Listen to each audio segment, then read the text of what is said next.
podcast. My favorite Family Guy sketch ever is the three guys. All right. Anyway, it's fucking Family Guy sketch where it's the three guys like sitting by the fire with newspapers. Yeah. And they just keep clearing their throats until they're screaming. Yeah. That's the best thing Family Guy has ever done. Is it? Are they on the toilet? No, they're Just sitting in chairs with Okay. newspapers. I can picture it. And it goes like around. Yeah. Until eventually just. It's the best. Old people. Welcome to Grindhouse Movie Club, everyone. Hello. This is a podcast. We're recording this after a full day of Matt's work and a full day of me sleeping. I would have rathered the sleep myself, but Because I'm horribly sick, not with COVID, don't worry. again, not worried. I know the Lord gave me those needles, and He's protecting me from evil. I'm good. I'm good. Well, that's great. I hit my kneecap with a Bible every day, so we're good. Get stuck a couple of times, suck on a couple of limes. There you go. And that's how you prevent scurvy. That's the mnemonic device for not having scurvy when you're a pirate. It's for your health. Yeah. Oh, boy. Steve Brule, everyone. We're just essentially a concentrated mass of Adult Swim references between the two of us. Yeah, if you need Family Guy, I got you. Right? Yeah. You name a thing, I've probably got a Family Guy thing that goes along with it. You want an Aqua Teen Hunger Force quote for literally any situation that you'll ever encounter in your life? Yeah, it's bizarre how many you've got there. Yeah, give me a call on that. Let me just get my tire iron. Right there. That's it. Mm-hmm. Grindhouse Movie Club. Grindhouse Movie Club. You can check out our second podcast, quotes from TV shows we watched. Mm-hmm. It's not a podcast, but you could imagine it. Yeah, just picture us saying things to each other back and forth non-diegetically with no, what's the word I'm looking for there? Context whatsoever. I kind of like this idea. We'll throw it together. So just stay tuned. Yep. Go to darkroastcult.com. Go directly to that. Yeah, and listen to the podcast, buy a couple shirts. Oh, man, there's shirts up there. My friend actually just got hers. Oh, shit. And the print was great. Well, that's good. So don't worry. Well, I am worried. Well, don't be. I'm going to be. Because the print was just fine. Well, they're going to be okay. Yeah. You're going to make a chef's kiss noise when you get that shirt. Mwah! And just kiss the shirt. Yeah. So every time you buy a shirt off of darkroastcult.com, know in your heart and soul that it's been kissed. By a rose on the grave? Yes. Na na na na na na na na na. And then we just got sued. There used to be a graying tower alone on the sea. Easy. We're gonna get sued. You became the light on the dark side of me. I gotta censor this. Well, I'm not singing it. Oh, okay. Also, I think you get 8 seconds of any song before you get charged for licensing. That was a cat noise again. Well, just to screw us. Na na na na na na na na na na na na. Okay. Perfect. All right. Well, we got that out of the way. We got our cease and desist on the way in the mail, so that's good. That's cool. I'll promptly not open that letter because then you can argue that you never received it. Yeah, the law is funny that way, isn't it? It is. All right. Well, Thanks, Andrew, for the theme song for the podcast. Can't Andrew. forget Andrew. well, I did. Well, you can't. Well, I can't. I made sure that you wouldn't. Go to just our now. show notes, click his link, listen to his tunes. Yeah, man. He probably makes a bunch. He does. He's got quite a few on there. Nice. So yeah, thanks, Andrew. And with that, like, what movie did we do this week? Well, this week we did the ever famous Paris Hilton's House of Wax. Ah, yes, One Night in Paris. I My favorite Paris Hilton film. The best part about One Night in Paris is that she interrupts the banging to adjust her hair for the camera. Hey, you gotta. You know how many YouTubers do that? What's the difference? They're not getting porked? They might as well be. The best sex tapes are when people are painfully self-aware of being filmed. Those are, that makes for the best environment. Oh, yeah. Mm-hmm. Well, I'm going to tell you one thing. When they're not aware of being filmed, those are the worst sex tapes. So, It's not quite a sex tape. yeah, no. As much as it is a lawsuit. Yeah. So, As much as it is jail time for someone. You know, sure she fixed her hair, but at least she was aware. Yeah. That's the adage that you have to live by. Anything that rhymes is an adage. I like that. Because like it's It feels like we didn't just make it up. Yeah. That's what I like. If I can fit a rhyme in there, and then you can take that home and tell somebody that, and start a fact that's fake. Yep. Get some fake news rolling. We're just making canon, universe canon all the time. Yes, and I'll tell you, Fire it. All the cannons are firing. Yep. We light that shit right up. You want to spoil this? You know, I didn't actually have. I think what I wrote was, this isn't One Night in Paris. That's all. Yep, that was it. And the joke got spoiled because we already made fun of it. I had one, and then because I was watching this at 6 a.m. I forgot it. The other thing that I wrote is Elisha Cuthbert is hot. That was it. Okay. Well, that's not a spoiler, but I will accept it.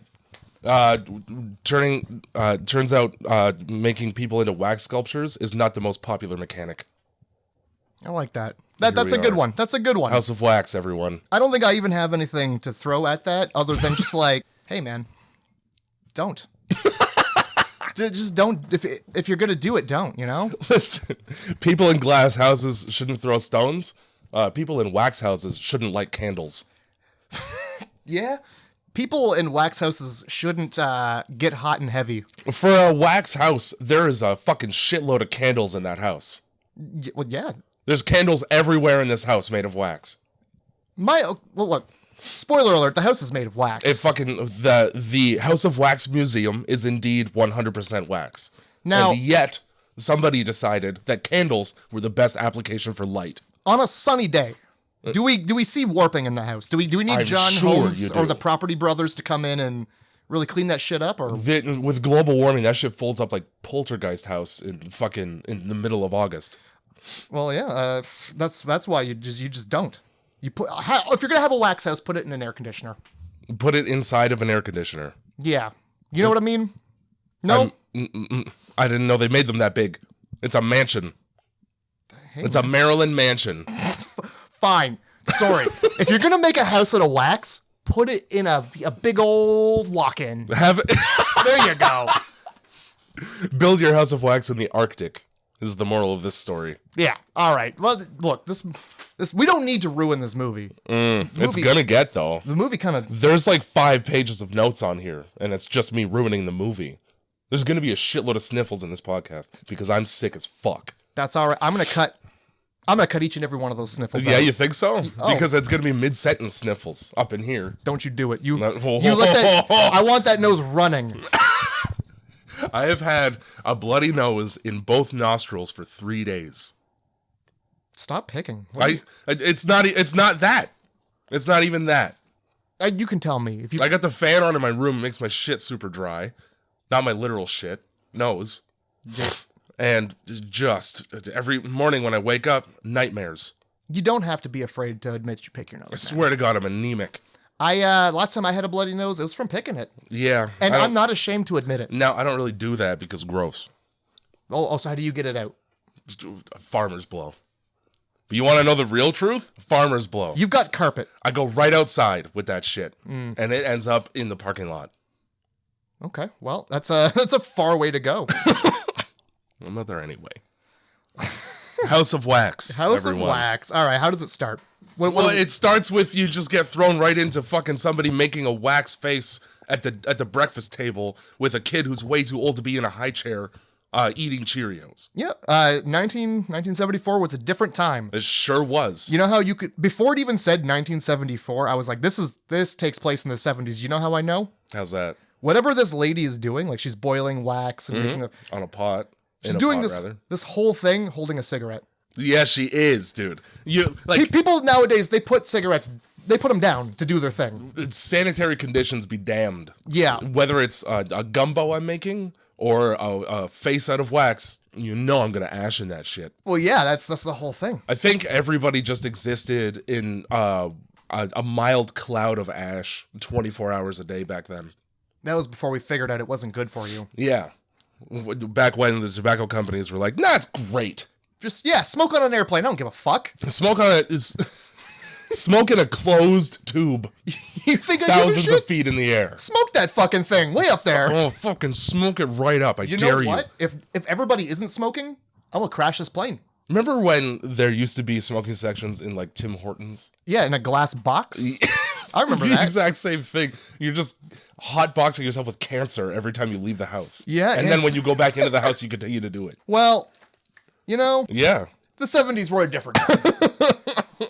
So yeah, she's boiling wax. There's like a little face mold she's pouring the wax into. She puts that shit right on the table beside the Cheerios. Yeah, she does. First of all, this bowl of Cheerios is like 80% milk.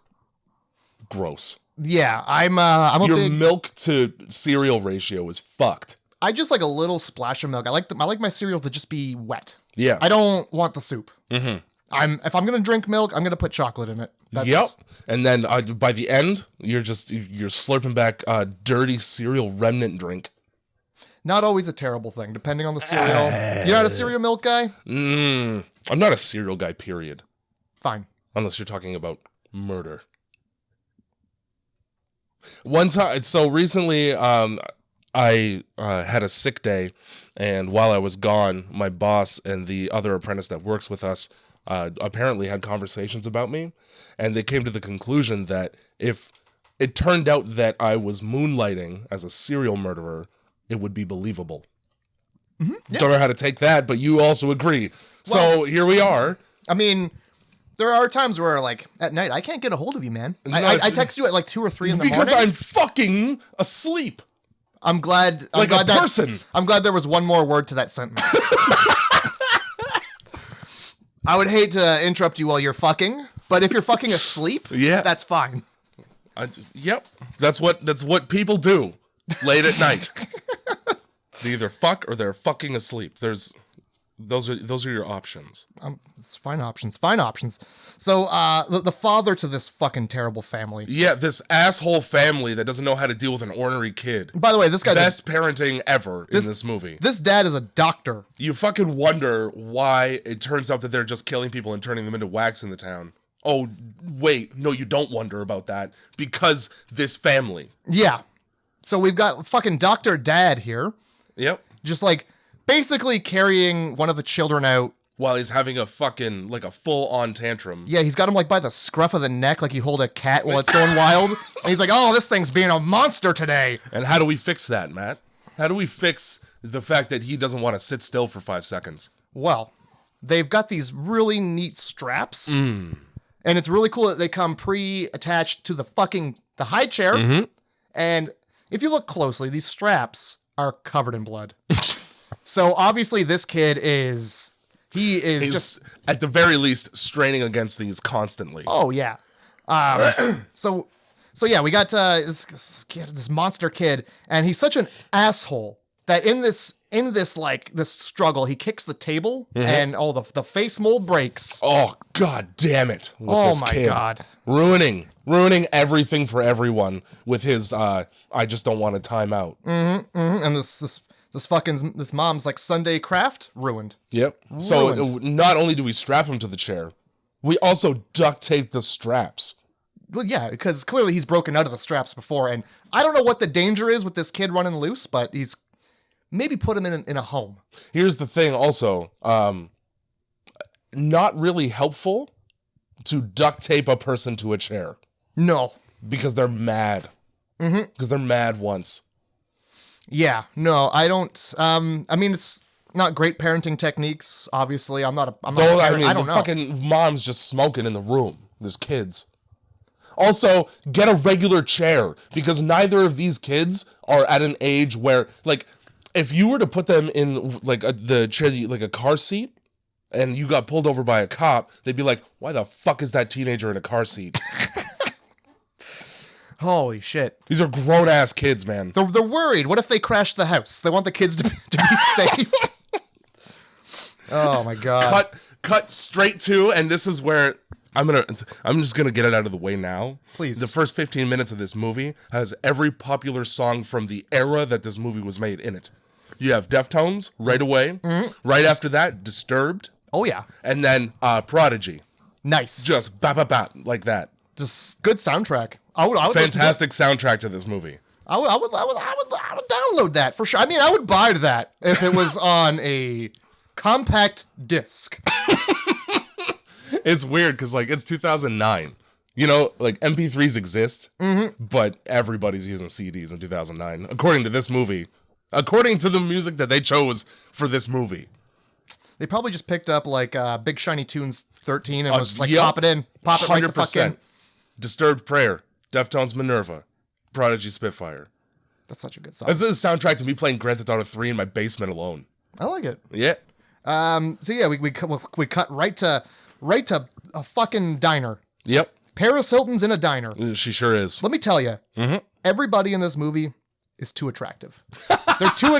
Why is every? It's like bad things only happen to attractive people. It's 100% true. And also, if you are 4 white people and you have 1 black guy, you're going to get murdered if you go out into the woods.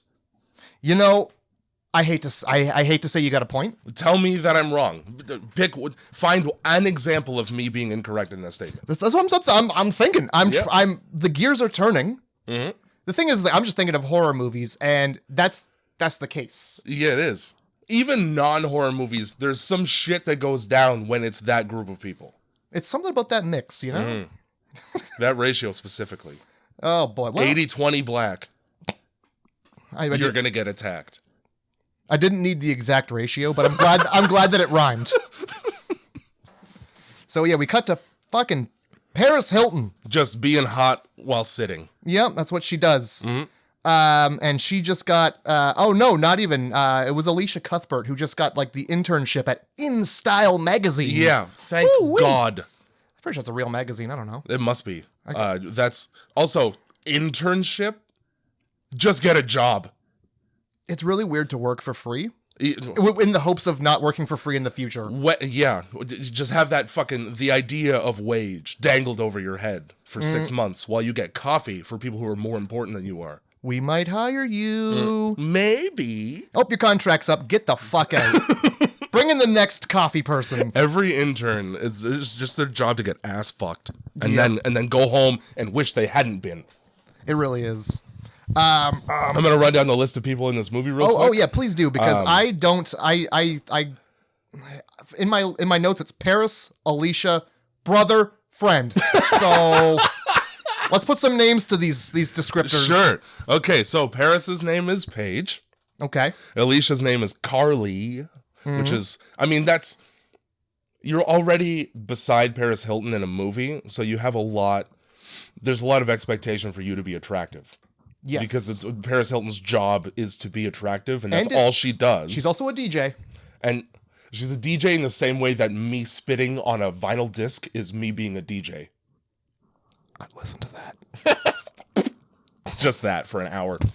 Yeah, exactly. You just make a beat to it.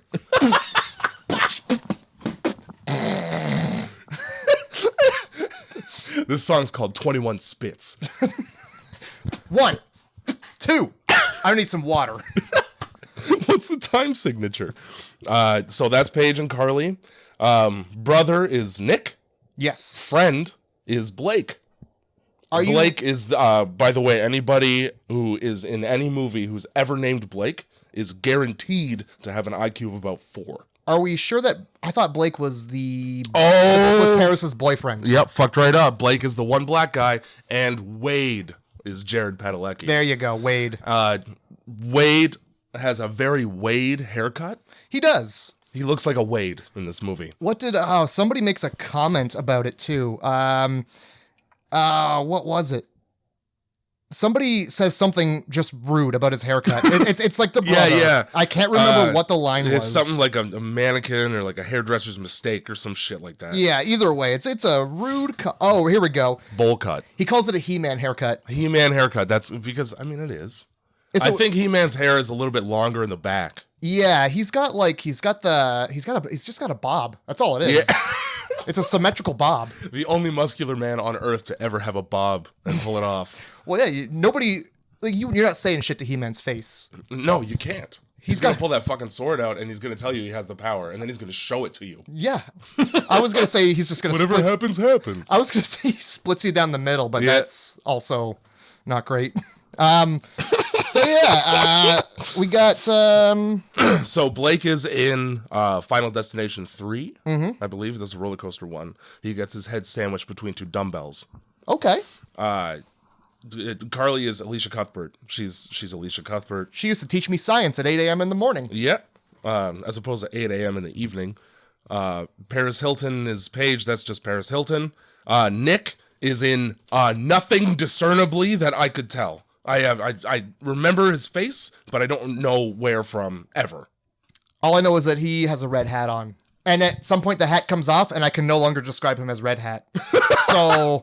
Well, you describe him as Black Hood after that. Black Hood. All right. He sounds like a fucking superhero. And now the two villains in the movie are Bo and Dalton. And they're also from nothing. Who the fuck is... Well, then who's Vincent? Okay, so Vincent is the other brother. Now who the fuck is Dalton?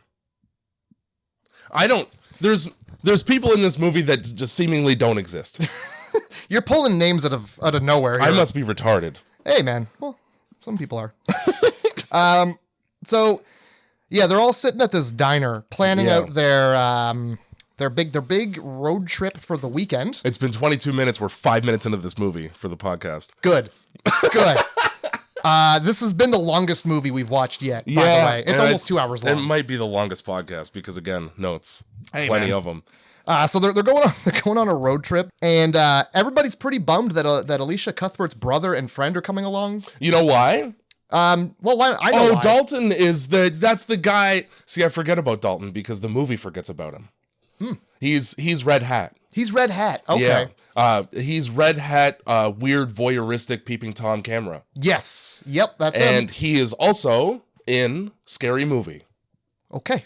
Well, good for him. He's the guy who I thought was Freddie Prinze Jr. for like 5 years of my life, and then it turns out I was wrong. His name's John Abrahams. John Abrams, I guess. I think I know that name, but I might be just thinking of JJ. Yeah, those are two different guys. Oh, for sure. Well, one's got talent, the other one's in this movie. Pissed because Dalton is my favorite character in the whole movie. Well, I'm sorry. Because he's so weird. He refuses to wear that trucker hat straight. The whole movie. He also films his friends making out. He does. And then he calls it hot. Yeah, he sure does that. So, good favorite. At one point in this movie, somebody, a stranger, finds the video camera left strewn about by the campfire. Oh, as you do with your electronics. Your important thousands of dollars, probably, piece of equipment at that age. Yeah. And somehow filming people asleep is less creepy than what Dalton does with it while he's awake. Yeah. You know what? You're not wrong. He manages to be the creepiest friend with a video camera to ever exist. Next to the guy who's filming people sleeping from outside their tent. Yeah. So, do you know why everybody is upset that we brought Elisha Cuthbert's brother on this trip? I do, but I don't think the good people at home do, unless they watch the fucking movie. It's because he's a goddamn career criminal. Right. He's a fucking... He's committed crimes. Now, the one that's most recently landed him in jail is not his fault. He's covering for Dalton. You do hear about that. For car theft. They bring that up. Now, with that being said, they make it very clear that this is not his first foray into illegal activity. And he has done nothing but commit crimes so much that he's proud of it. Hey, maybe I don't want you on my trip to the concert. Yeah, you know what? I don't trust your brother to come along. I don't want him in my car. He's going to be in a car? Well, he's got a reputation for doing things I don't want with cars. And also, your first introduction to him is him kicking a homeless guy and telling him to get a job. Also, he definitely does that. Yes. Just a scumbag. They really try to make you hate this guy for about half the movie until you find out that, like, the big thing that everybody's mad about was Dalton's fault. And then you're like, oh, he's just a nice guy. Sure, but how about all the horrible things he did and said in the meantime? No, like, because he's a good guy. He's a good guy. He saves... He got bailed out of jail, so he probably spent 2 nights in jail on this cover. So that's not bad. Yeah, I think just about anybody could handle 2 nights in jail. So it's not like there's any retribution arc in this character. No, he's just garbage. And then later on, he's talking to his sister, and he's like, hey, you're the good twin, I'm the evil one. There is always one. That's the excuse. I'm a scumbag just cuz. If you got twins, one's evil. That's the one you put in the attic, lock him to the wall. So he just leans into that. Oh, well, hey. As a person. Well, look, when that's all people think of you, that's what you become. Also, he doesn't do fuck all to redeem himself in this whole movie. Yeah. He's a very right place, right time person in the movie. He saves the day. He barely saves the day. You're right. I'm gonna tell you exactly why he pisses me off later on. All right.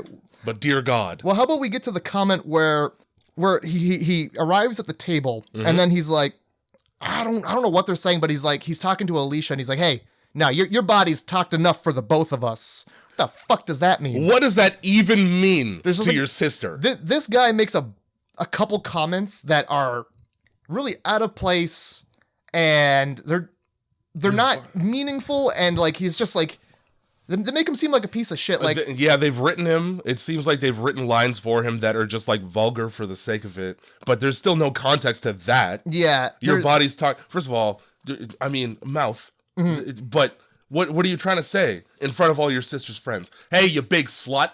Yeah, that's kind of sick. But like, yeah, where did that come from? His other one is like they go by the sign for the wax house, and he's like, yeah, that's great if you like things pretending to be other things. It's wax. Just chill, buddy. It's fucking wax. Take a breather, dude. Not everything has to be intense all the time. Fuck it. Sometimes people just like to have fun in the evening in a museum. Not this guy. Yeah. If he's not stealing cars, he's just grumpy about wax museums. Yes, he's grumpy about the fact that he's not stealing a car right now. So we get introduced to the friend, Dalton, and he is introduced because he starts filming Paris Hilton make out with her boyfriend. Yeah, that just happens almost right away, doesn't it? In his goddamn Escalade. In his Escalade, which... And the premise of this movie, right, is they're going across the country so that they can hit up some kind of fucking concert. It's a college football game. It's a college football game. Thank you. For some reason, I had concert in my head. It's all good. College football has never been this important. No. At no point ever. No. Sports aren't important. Who in the fuck is traveling across 3 states to go see some seniors try? People who don't have a whole lot going on, or people who have a whole lot riding on that. I think Blake in this, there's a comment about how he missed his chance, right? So he's trucking all of his friends who don't want to do this and a criminal across state lines so that he can relive his dreams that were shattered. I missed that part. What an asshole! And also, he gets mad roadhead. Oh yeah. Wait, are we? We're not at the roadhead part yet, but he does indeed get it. Oh, he sure does. I really enjoyed how he was like, yeah, I'm just fucking around with the GPS. I just shaved an hour off of our drive. Why didn't your GPS give you that direction first? Super annoying the way that he talks about the GPS too, like it fucking is smarter than he is. Yeah, but you program in the address and it gives you the route.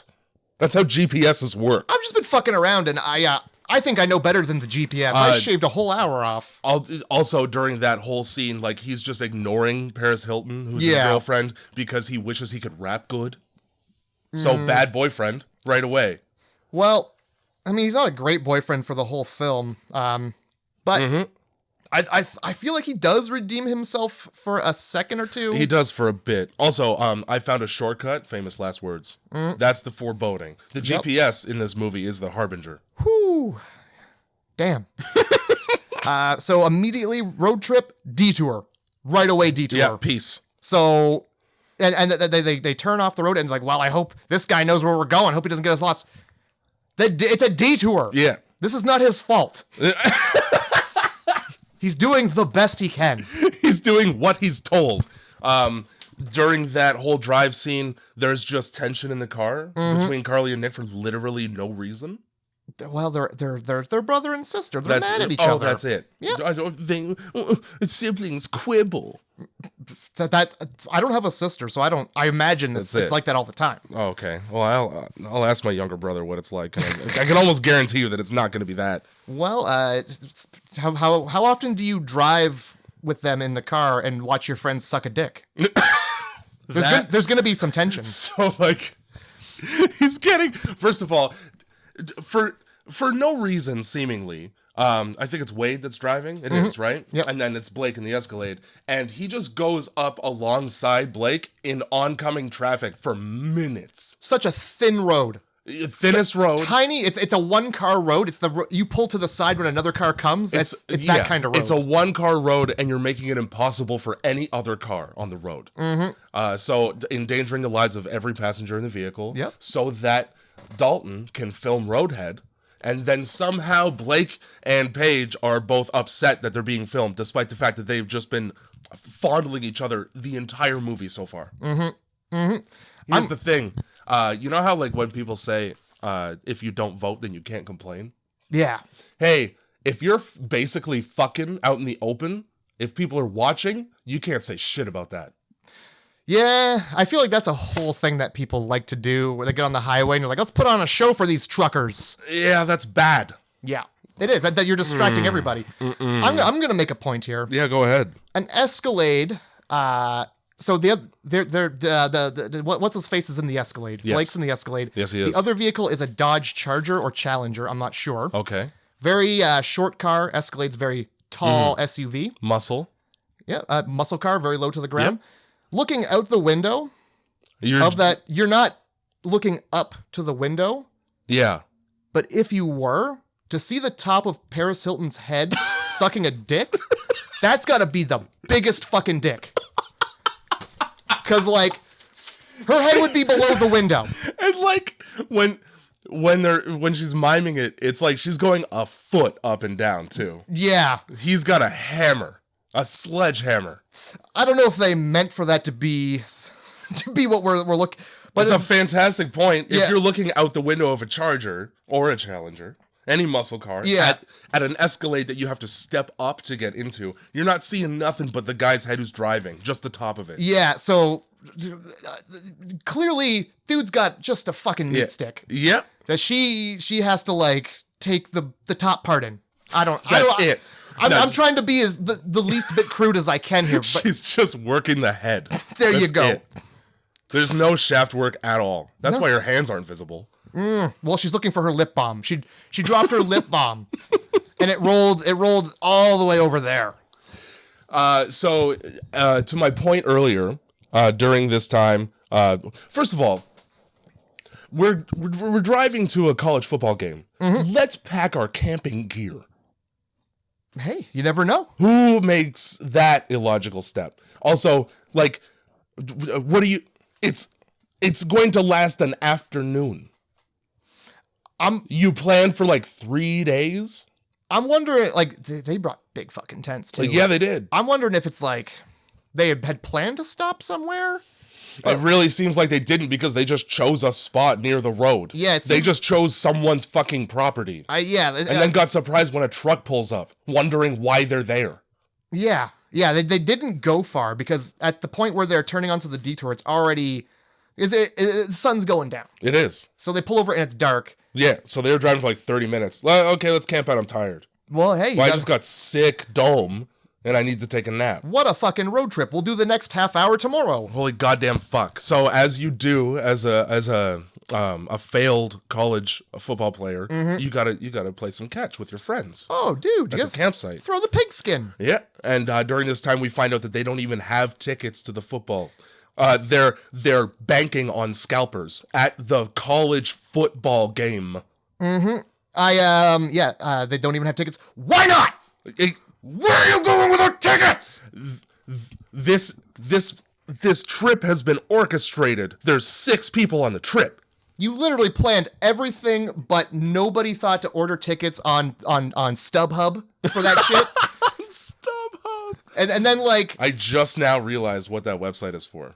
Yes. Just now, so thank you for that. You learn something new every fucking day. So they pull over in a ditch. It seems that way, yeah. They bust the tents out. This is a spot with no trees. We'll just put the fucking tents up here. Yeah. Throw the pigskin around. And at this point, they toss the pigskin, and it lands at the brother's feet, and he's busy drinking. He's busy drinking in a chair. Okay? Yeah. Don't disturb the man. He lets the boyfriend come over. I don't fucking remember his name. You told me like a second ago. The boyfriend, Blake? Yeah. No, the other one. Wade. So Wade doesn't catch the ball, and it rolls to the brother, and then the brother picks it up, and he doesn't toss it to Wade because there's some bad blood there. He hammers it at the black guy. Yeah. And that dude catches it no problem. Yeah, well, of course it's no problem. He's the only black one. Naturally, he's going to be good at football. Well, if this were in New York, it would be basketball instead. Well, is he not the college guy who was trying to do the football thing, or was that Wade? No, he is. Okay, well, then but also, he's black. Well, it doesn't have to be about that. It is, though. You can be good at football, and... That's true. Tom Brady exists. Everybody can be good at everything. Here's the problem, though. Okay. The one black guy in the movie is good at football. So, later in the movie... oh, Lord. Tell me I'm wrong. Tell me I'm wrong, anyone? That's what I thought. So yeah, they pull over to camp because they're close enough. That's the reasoning. Yeah. And yeah, they see a sign like, oh, fucking wax museum. That's some bullshit. And Paige, aka Paris Hilton, I would like to think that this conversation is not scripted. Because this is the kind of thing that if anybody listening knows who Paris Hilton is, you could imagine her saying to another person in confidence. Hey, are you pregnant? I mean, probably not. I'm not going to tell him about it. I've been late before. To what? Well, to the football game. Oh, my God. Yeah. Yeah, she doesn't want to ruin the football game tomorrow. So, you know. With her, I don't want to make waves with my pregnancy. Even gonna be a great mom. Even though she totally does a cannonball later in the movie, which is supposed to be like later that evening. I don't want to ruin the football game 2 hours later. You know what? How about I just fuck everything up with my pregnancy? So yeah, blah, blah, blah. At this point, I wrote down that Nick has been bailed out of jail most recently, like we've discussed. Yep. Pretty sure a parole officer wouldn't like the fact that he's drinking in the woods. Probably not. Probably wouldn't care that he's going over state lines. Also, that's a phone call. At least one. That you got to let people know. Yep. You find out that they're twins. They're twins, by the way. They look nothing alike. At all. Their hair is not the same color, nor are their eyes, nor is their skin. Nor is their face. Yeah. There's no similarity. So that's pretty cool. That's cool how twins work that way. I mean, they might. I have no idea. And then there is a kind of twin that works that way, I'm but sure there is. There's no alignment in personality type at all. Okay. Well, look, this is a film, and we should remember that. So this is where they're just standing around and all of a sudden like, this smells like shit. It smells like fucking dead shit. It's like this breeze is a shitty breeze. We should probably pack up and leave, right? Nah, let's hang out by the shit smell. It comes in waves. We're all right for like half an hour at a time. During this conversation about the good and evil twins between Nick and Carly, there's this trope I fucking hate in movies. Not just horror movies, most movies. Where I'm the bad guy, so I'm going to say a bad thing that hurts your feelings. And now I have just realized that I've hurt your feelings. So I tilt my head to the side like a dog who's curious. Every fucking movie, I swear to God, any movie when there's family conflict at all, there's a scene where that happens. Yeah. And I hate it. Yeah. Anyway, Nick does that. Yeah, he does. And I agree. Holy that shit. whole head tilting shit, like, really? I'm a little bit more compassionate than I seemed. Can you not tell by the way I'm cranking my neck 90 degrees? I just called you a fucking bitch. What are those, tears? Well, that's weird. I'm a little confused by that. No, you're not. Maybe stop being a crying bitch. So yeah, I believe it is the brother, Nick, who is like, something's dead out there. Yeah. Let's drink it back to life. And that's where it's the party. Yeah, and then we get a party footage montage. Well, they're drinking the party back to life. Yeah, because it's what's dead. It's not the pile of corpses in the fucking ditch just down the ravine 10 feet. No, it's the stinky dead party. And then for some reason here I wrote down Blake's dick is dead. Oh. Not really sure why I wrote that down. Well, I didn't get that. That must have went I assume over there was my some head. implication that like fucking wasn't gonna happen that night between him and fucking Paige or something. Either way, I just wrote Blake's dick is dead and then Prodigy song Spitfire. Hell yeah. Because that's what you need to get the party going. And in fairness, it is what gets the party going. Play a Prodigy song in any situation. Play that shit at a funeral. You get people dancing. Just rocking the coffin. Smack my bitch. Yup. May that gentleman rest in peace, because I'm pretty sure he's dead. There's a scene where,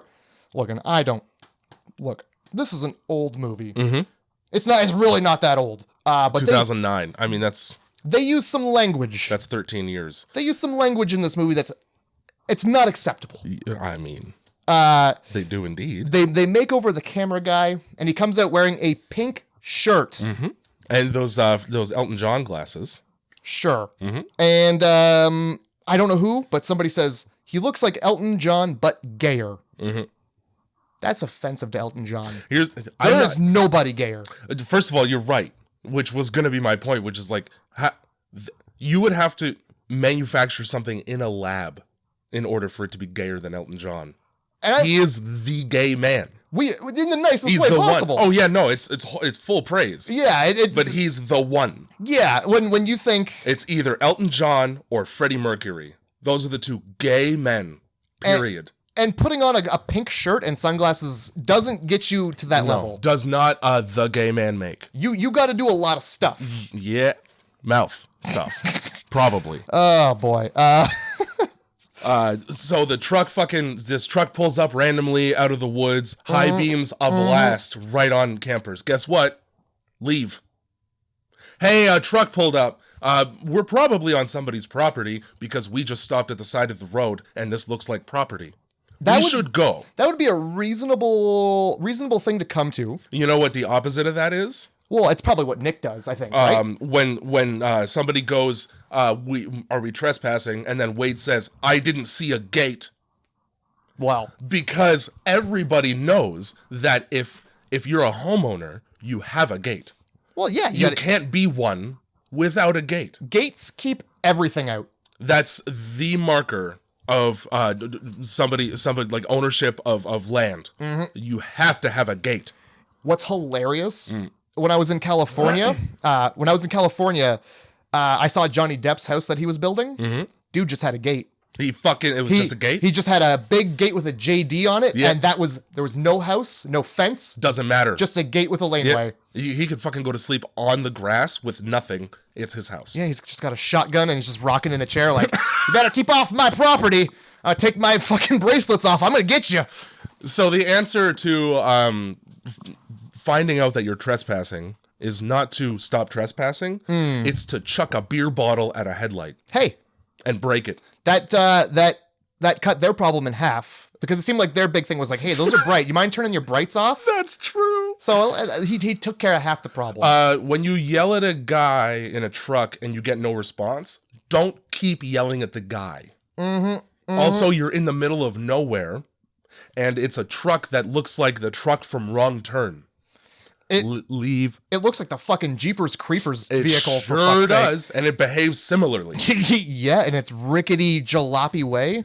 Hey, we should probably go, said nobody. Yeah, you know who rolls up to the middle of nowhere in a truck? Somebody who's really good at disposing of bodies in the middle of nowhere. I was thinking just redneck fucking hillbillies, the worst kind. They go hand in hand. Hey, it's late at night. Let's go drive our truck through the woods and just fuck whatever we find. Oh, there's a black person?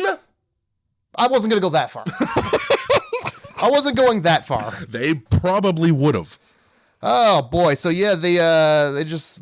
And then, so fucking Nick throws the beer bottle, right? Yeah, he does. And then he posts up in front of everyone like he's the badass in his jean vest.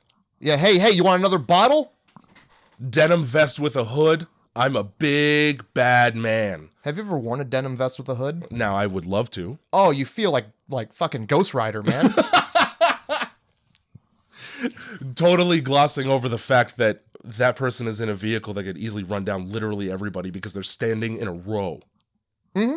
Yeah, no. Hey, you knocked my headlight out. We're in no rules country.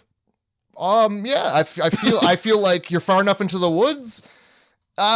There is a pit of bodies and shit right there. Mm-hmm. You could just go in that easily. Yep. And you'd fit right nicely in with the dead bodies and the shit. Cuddle right up to the dirty deer. Yeah, I feel like it would take more time for the police to get there than it would for that whoever's in that vehicle to just dispatch of these hot young teens. These ripped, hot young individuals. I'm pretty sure Jared Padalecki is like fucking 30 years old in this movie. He's supposed to be a college student. Everybody's so young and ripped. And then there's me just watching the movie. Just a fucking amorphous blob. Pining for what once was. So now, because the fucking guy, the most important thing in Dalton's life is his video camera. So naturally, I'm just going to leave it by the fire and go to sleep in the tent. Yeah, like what the fuck? People don't just throw their wedding rings on the ground. Hey, I'm going to bed. I'm just going to leave the car doors wide open. Exactly. So naturally, it gets picked up by a stranger, and people get filmed sleeping. And this is where I noticed that when Carly gets woken up by noises that she hears outside the tent, right? She gets out and she's shivering because it's cold outside. And yet everybody in the tent is wearing almost nothing and barely in their sleeping bags. Do they just have furnaces in there? Maybe they're hot sleepers. Pissed. I'm a hot sleeper. So am I. But goddamn. I thought it was really cool of Nick to just like let her go out there by herself. Yeah. And just like, no, you're good. Just barely dressed. I heard you heard a sound. Out into the dark. Fuck it. You let me know what that sound's about. Yeah. I'll be here in the bed. When you get back. Yeah. When you get back unraped. How about it's the woods? The woods make sounds. Everything makes a sound in the woods. Yeah, you can't take a step without a stick. It's true. A stick falls off a tree. What are you gonna do? Anyway, so they wake up the next day after being fucking. Everybody's a great boyfriend in this movie. In horror movies, every boyfriend is the best boyfriend. Yeah, the poster child for how to be in a relationship. Every horror movie. So yeah, after being filmed in the woods in the night, they wake up and it's 2. That seems too fucking late. Nobody who has ever been camping has slept in until 2 p.m. Unless you're wasted.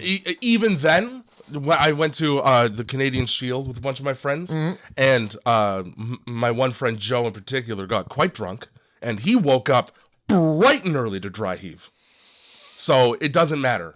You could be drunk as shit. You're going to wake up at 6:30. You know why? Because it's sprinkling always. I'm moist. Those golden beams of sun hit you, and you're just like, Exactly. You got to get up for that shit. You can't miss breakfast. Yeah, like I'm sleeping on the ground. That's not comfortable. I'm not going to continue to sleep on the ground. Daylight so I can see? Let me get up and do anything else. I can end this uncomfortable sleep that my body requires? Yep. Nah, it's 2 p.m. Everybody get up. Somehow. And they're dead asleep, too, because he shakes those tents. How do you sleep that late? How do you sleep that late, period, let alone when you're camping? Fuck, we're old. Yeah, we are. 5:30 in the morning? Yep, up. I'm up doing dishes. 5:30. I'm usually up playing Fortnite. Glossed over the fact that despite there only being one light source in the entire campsite, and that's the camera, nobody noticed that the camera was in use. Yes, heavy sleepers. Heavy sleepers. Whoops. You know what's really fun is not checking your footage back. Maybe just hit the rewind button on the old JVC there. You guys want to watch what we filmed last night? It's pretty funny. There's making out right by the campfire because that's a thing people do around their friends and family. Yeah. All 6 of us, and 4 are making out. Yeah. Perfect. This is going to be good footage for the drive. I'm pretty sure in that scene he films them, Paris and her boyfriend making out. Fuck people's names. And then he films the other 2 making out. He's like, oh yeah, that's hot. And then he fucking pans over to the brother and he's like, I'm not kissing you, man. Yeah. Some fucking. This is like the one jovial thing that he says whole movie up to this point. It's a joke about gayness after the Elton John gayness joke. For some reason in this movie, gayness is the funniest thing. Homophobia. Yeah. It's their bread and butter. So yeah, then they decide that whatever is stinking up the woods is worth investigating in the daylight. Yeah. Wade and Carly are the only ones making noise. And for some reason, she doesn't hear him come up because jump scare. Just cause. We're in the middle of the woods and there's no sticks, no leaves whatsoever. It's like I'm the silentest man. Nice clean dirt path. Yep. Nice fucking clean dirt path. So just cause jump scare. Yep. Well, I didn't hear my boyfriend coming up. Hey, what are we, like 15 minutes into the movie with no scare? We gotta let people know it's a horror movie. It's not fucking One Night in Paris. I'm gonna keep saying it. It's a different kind of horror movie. Every time I get a chance to. So yeah, flip that page loudly. Let's follow the stink. Yeah, because when I smell death, my first instinct is to get closer to it.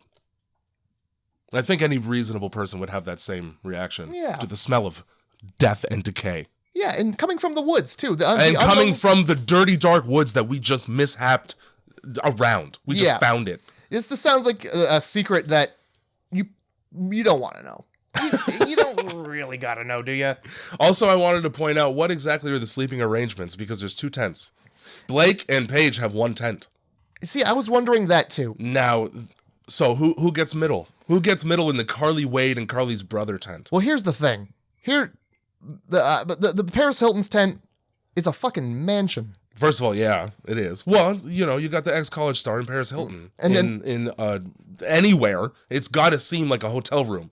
At the Hilton, which is her name. Well, the other tent is tiny. Yeah, but that's the one that's got 3 people in it. It should have 4.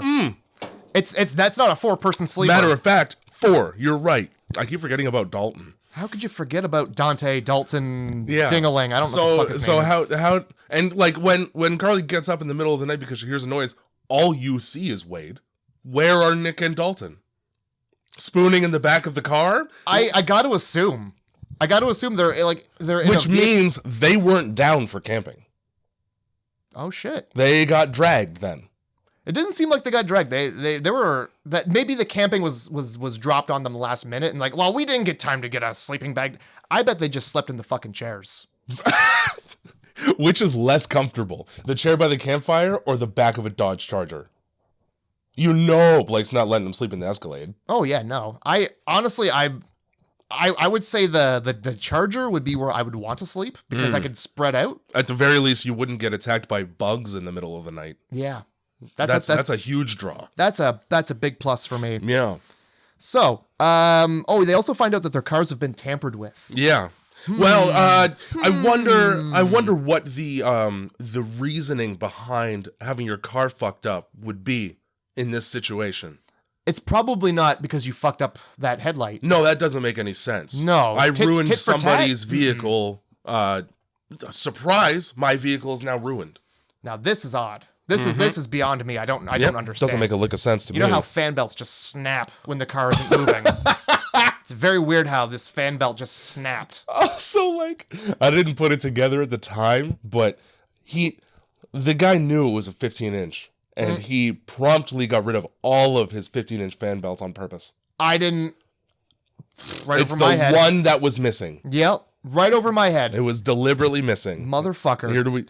So I actually quite like this movie. Look, it's garbage a lot. Yep. But it's well put together. I honestly had a hard time finding things that I was upset about. I mean, I found plenty, but for me, most of this movie was new because I forgot that I had seen it. Mm-hmm. And then, I hadn't seen it in years and years either, so it was basically new for me as well. Yeah. I mean, it's great. As soon as I saw the ending, I was like, I've fucking seen this film before. Yeah. So let's follow the smell. Elisha Cuthbert and Paris Hilton just sharing a woods piss. A good, hairy, woodsy piss. You gotta. Who the fuck? I don't think the I'm going to the bathroom, I'll join you shit extends to in the woods. Because that's just a person squatting and pissing. Well, you really want to be 2 feet away from that? I think... Women's piss comes out like a jet stream. I think you got to have a buddy system when you're squatting. You each grab each other's arms and lean back. Right. I think that's the move. Like you're playing Red Rover. Sort of. So we investigate the dirty death smell, and fucking Elisha Cuthbert eats shit so good down that ravine. Oh yeah, she does. Oh my god, does she ever eat shit down that? Oh my god, she falls all the way down, no stopping. Right into dirty deer corpses. Oh my god. Perfect. She manages to stop herself right before she goes face first in it, but she gets wrist deep in that muck. Yeah, you're close enough. And then just a hand sticking out, which we find out later is a fake hand. It's a mannequin. Yeah, so yeah, when you're watching this, guys, don't worry about it. It's not real. It's not real body. So then this gentleman shows up to, I don't know, dump a fucking dead deer into a pile of dead deers. I don't know what it's about with him picking up roadkill and just depositing it all in a pit. Like a mass grave.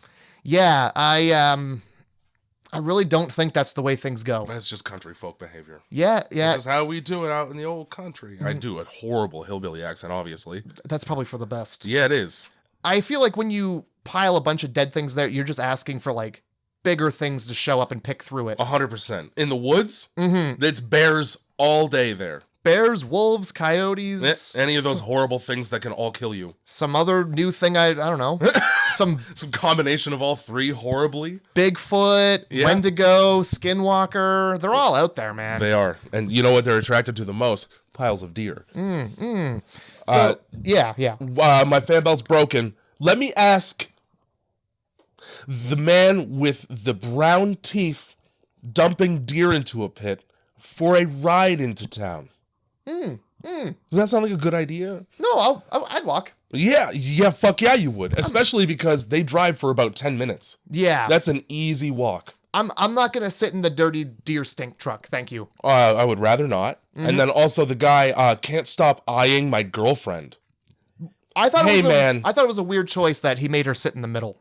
Maybe. Yeah. Oh, yeah, it was. Why would... Again, bad boyfriend behavior. Yeah. And then he's just fucking doing the up, down the whole drive, trying to make small talk. Don't try to make small talk with the man whose vocabulary has about 4 words in it. Yeah. Buddy, how about you keep your eyes off my girlfriend's thighs and check out the road a little bit. Please. For what little road there is to check out. Not to mention, they get in the truck and, like some people will have like a disco ball. Hanging from the rearview mirror. Very classy. Or fuzzy dice. Yeah, oh yeah, that's a classic one. And I have even seen a big foam middle finger, which I thought personally was quite funny. I'd be down with that. You know whose truck I wouldn't get into? No, tell me. The guy with the dead rabbits hanging from the ceiling in the truck. Oh, it wasn't rabbits. It wasn't? Those were deer hoofs. Oh, it was deer hooves. Even better. Yep.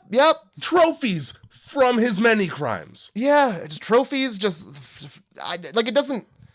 Carly, get in the middle. Yeah, I want you to be eye level with the dead things. Oh my God, dude. Oh, I see that truck and, man, no thanks. I think I'll hoof it. Yeah. Pun. Yeah, why don't you just point me in the direction and then you go in that direction, I'll follow. 10 minutes later, just fine. Just fine in the dirty derelict town that's got nobody in it. Pissed. So Wade asked to roll the windows down because of how bad the smell is in the truck because of the dead things. And then he promptly doesn't roll his passenger side window down. Well, he can't. It's all fucked up. Oh, good. Because then he's like, well, this doesn't work. And he's like, yeah, sorry, my truck's seen better days. Missed that part. And then he rolls his down, which is worse because the air's blowing past his stink. Yeah. And into the car. Yeah, stink accumulation like a cyclone. Yeah, the stink, you want the stink to leave the window, but instead the air pressure is keeping the stink in. Here's the thing. I don't know if you've ever rolled one window down in a vehicle before. It's a nightmare. Your fucking ears pop like you're on an airplane. Oh, yeah. The air doesn't move out. And if you got any sort of loose papers, tornado. Fuck those. Yeah, tornado. Fuck those immediately.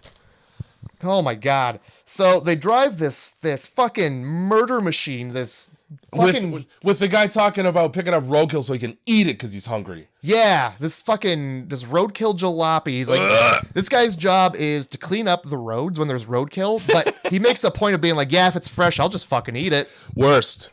My dad does that, though. Worst. It's meat. Oh, yeah? I mean, if he hit it, that's... I would understand taxidermy. I would understand making like a coonskin cap.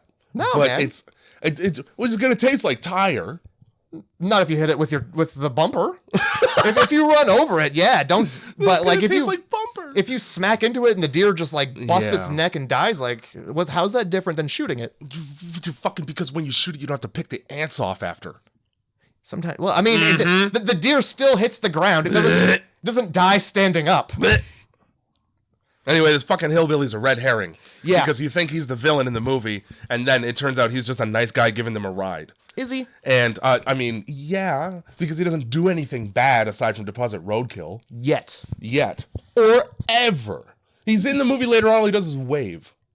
There's nothing else. He doesn't do anything else. Wait till we get to it. We'll get to it. Yeah. All right. So they disrespect him all the way around a very short bend. Yeah, by they being do. like, let us out here, we'll walk. And then they walk for 30 seconds. Oh, it's the town. Yeah, he gets out because it's an old truck, and apparently when you in older vehicles to switch it to 4x4, you have to get out and do something. Didn't know that was a thing at all. I didn't either, but that's what he's doing. He's like, Yeah. I gotta drive over this riverbed, which is, he's like, yeah, the road's all washed out, and you look, it's a fucking creek. And it's dry as all get out. Yeah. It's like 5 feet of rocks. Yeah. Just drive over it with your pickup truck. It's like a lifted truck. It's a bigger truck. It would have no problem getting over that small, fucking, without, brook is the word I was trying to find that whole time.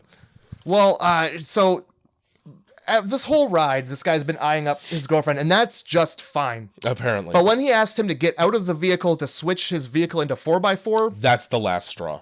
you want me to stand up and do something? I thought you were just gonna I fuck my girlfriend. I'm done. I thought this was about I fucking. I'm done. We're just gonna walk. I no longer want to be a part of this. Yeah, and he's like, yeah, well, the town's just around that bend. And you look at it, it's literally just... It literally is. Yeah. Just around that bend. Yeah, like, because he's saying it in a way that makes it seem like I'm taking you to my house to make soup out of you. And it's literally a very nice looking town. If there weren't a shrub, you'd be able to see the town. Yeah. But yeah, he gets real offended. He's like, I thought I was doing a nice thing for y'all. Yeah. I mean, you did 95% of the nice thing. Yeah. Just be fine with that. Who cares? Oh, I don't have to continue to drive these people to a place I wasn't going? Yeah, I can go about my life and... This No. is convenient for me, and I'm mad about it. Yeah, he takes offense for some dumb reason. I assume, because he is the third brother in this... Yeah, he is. I think he's picking people up and bringing them to the town. Yep. I think that's Fine. why he's mad. He's like, I didn't get to bring you. I'm not doesn't- gonna get credit for this. He doesn't get the nice high five from the psychopath brother that they both have. Yeah, he's not gonna get the incentive prize for bringing the most people to the city. But yeah. So they walk in. It's just like, oh, this town has been untouched since the 50s. I don't see a single person. Naturally, Peace. there should be people. Oh, there should be people dressed up in like 1950s clothes being like, what year is it? Whoa. And as it turns out, there are plenty of those. Is that a cell phone? Whoa. They're at no point to yours, having walked into this fucking derelict ass, there's a House of Wax museum. The entire fucking town might as well be a museum. Hey man, I'm turning around. I'm going to find a town. It might as well be. It fucking is. Not this set piece in a dollhouse that I've just come across. It's very literally an entire wax town. Yeah. The whole town, the purpose of the town is this wax house. You could probably tell that from Wade and Carly's position having just walked into it. Don't knock on doors. No one's answering. Yep. Nope. Not a person. So what they do is they get to this gas station. And they're like, oh, well, it's hello. No one answers. You know what I do? What's that? I fucking just take what I need. Well, that's what Wade does. Well, he tries to He anyway. just fucking walks right in and tries to find a fan belt that matches his size. Yeah. And then, before that, they go to the church. They do go Because there's a church to next the church door. for some reason. I mean, the gas station's closed. Oh, the church is the next best. So this is the thing. Okay, you're right. When nobody services them at the gas station quickly enough after having gone to the church, Wade just goes in, grabs a fan belt that he hopes works, and puts money on the counter with the intention of just leaving at that. Why go to the church? Yeah. Honestly, Why did you go to the church? You did the thing that you could have easily done right at the beginning. I wouldn't have even left the money. You're leaving your business unlocked? In broad daylight, Good fan day, belts sir. just available. Yeah, you're not going to miss one. Although this is probably your profit for the year. I'm out. But they go to this church and they walk in on a fucking funeral. Yeah, a big, dirty funeral. And don't notice that nobody in the church, despite the fact that it's populated, is moving but one man. I didn't notice that. Nobody noticed that shit? I didn't notice it at first. Even when you're crying, there's, like, your sobs, there's shoulder movement. You'd be able to see people murmuring to each other during service. Anything. Breathing. Any of those options. Yeah. Hey, man, everything here is freeze frame. This is fucked I'm leaving. Let's pretend like they're not observant people and they want like, a funeral, and just slam the door. They can't be. It reminds me of Family Guy when Cleveland's like, I'm going to go enter that church. And he fucking like skips in the rope and he's having a good time. And he goes in the church. He's like, oh, there's a baby's funeral going on in there. Oh, shit. Family Guy. Yeah. So maybe I'll bury him in the pet cemetery. We glossed over the part where they're like, hey, where's my camera? Dalton's just like looking for his camera. It's nowhere to be found. Mm-hmm. That's that. It's not unusual for anyone. Mm-hmm. Oh, no, you must have just dropped it in the fire like an idiot. All right on. Well, that's what you get for being drunk with a camera next to a fire. That's I don't know what to do. Yep, derelict ass town. I'm just trying to find where I am in my notes here real quick. Me too. So they end up going to wait, hold on. All right. Okay. So after they leave the funeral, the gas station attendant comes out and he's like, "Hey, look, I just lost somebody I really love." Right. And then he looks at Elisha and he's like, "All right, I'll help you." And then because tits. Yeah. And then the boyfriend's like, "Come on, what the fuck? Like, why are you mad that people want to help you?" Like, he's literally mad because he wants to help because Elisha Cuthbert is attractive. That's the whole thing. He says a line, and I don't remember what the line is, but he hit the fucking nail on the head because this guy, whose name is Bo, didn't acknowledge his presence once during that entire conversation. At all. It was like he was a fucking ghost whose unfinished business is replacing a fan belt. Well, look, if you had the choice to talk to this guy or Elisha Cuthbert from in her prime, and you could be like, hey, tell me about Popular Mechanics for Kids. Yeah. I want to know what it's like to be on a roller coaster and also get naked, please. Well, I mean, he probably Elisha Cuthbert, if you're listening to this, by the way, I'm sure you're very pretty right now. There's no way that she's not. She probably ages like wine. You just made her blush. Yeah, well, good. Give me your number. So there was a scene we missed, speaking of, where they're at the deer pile and they switch shirts. Yes, they do. Because the boyfriend takes off his shirt, gives it to Elisha. I believe that's her brother. Because it's tank top. Nick. Okay, yeah. So she gets a shirt. Yep. Takes her fucking shirt off right in front of the fucking the roadkill guy. Yeah. And dirty hillbilly. Here's just me and bra. Yeah, and so she does that, and then when everybody notices that he's like, yeah, they just stand in front of her. Like, you could at least be like, hey, I'm gonna go up the hill and change my shirt. Yeah. I don't want this degenerate looking at me shirtless.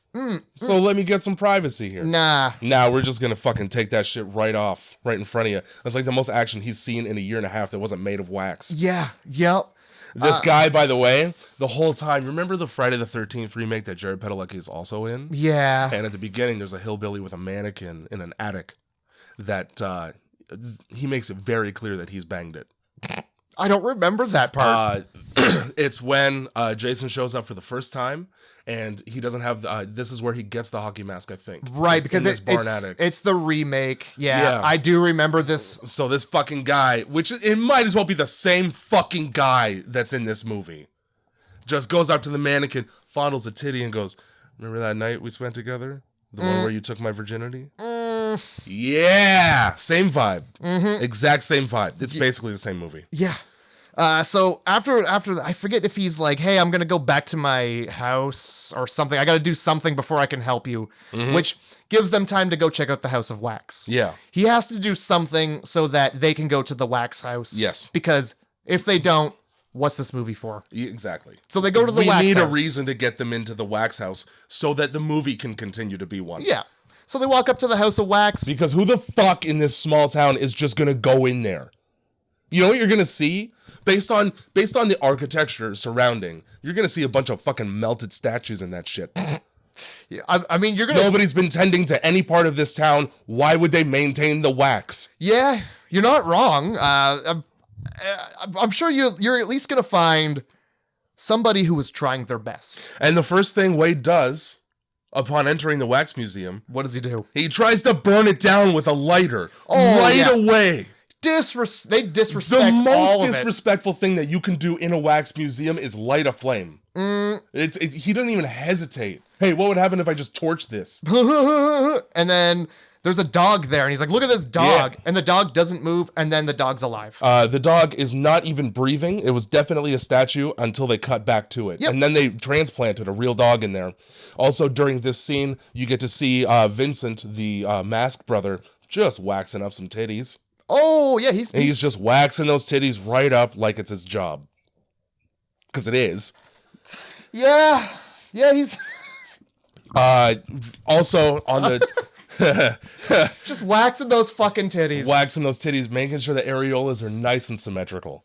On the note of most disrespectful things that you can do, Wade finds a working piano, and the first fucking thing he does is play chopsticks. Right away, chopsticks. I feel like... Why did we have to write a song about chopsticks?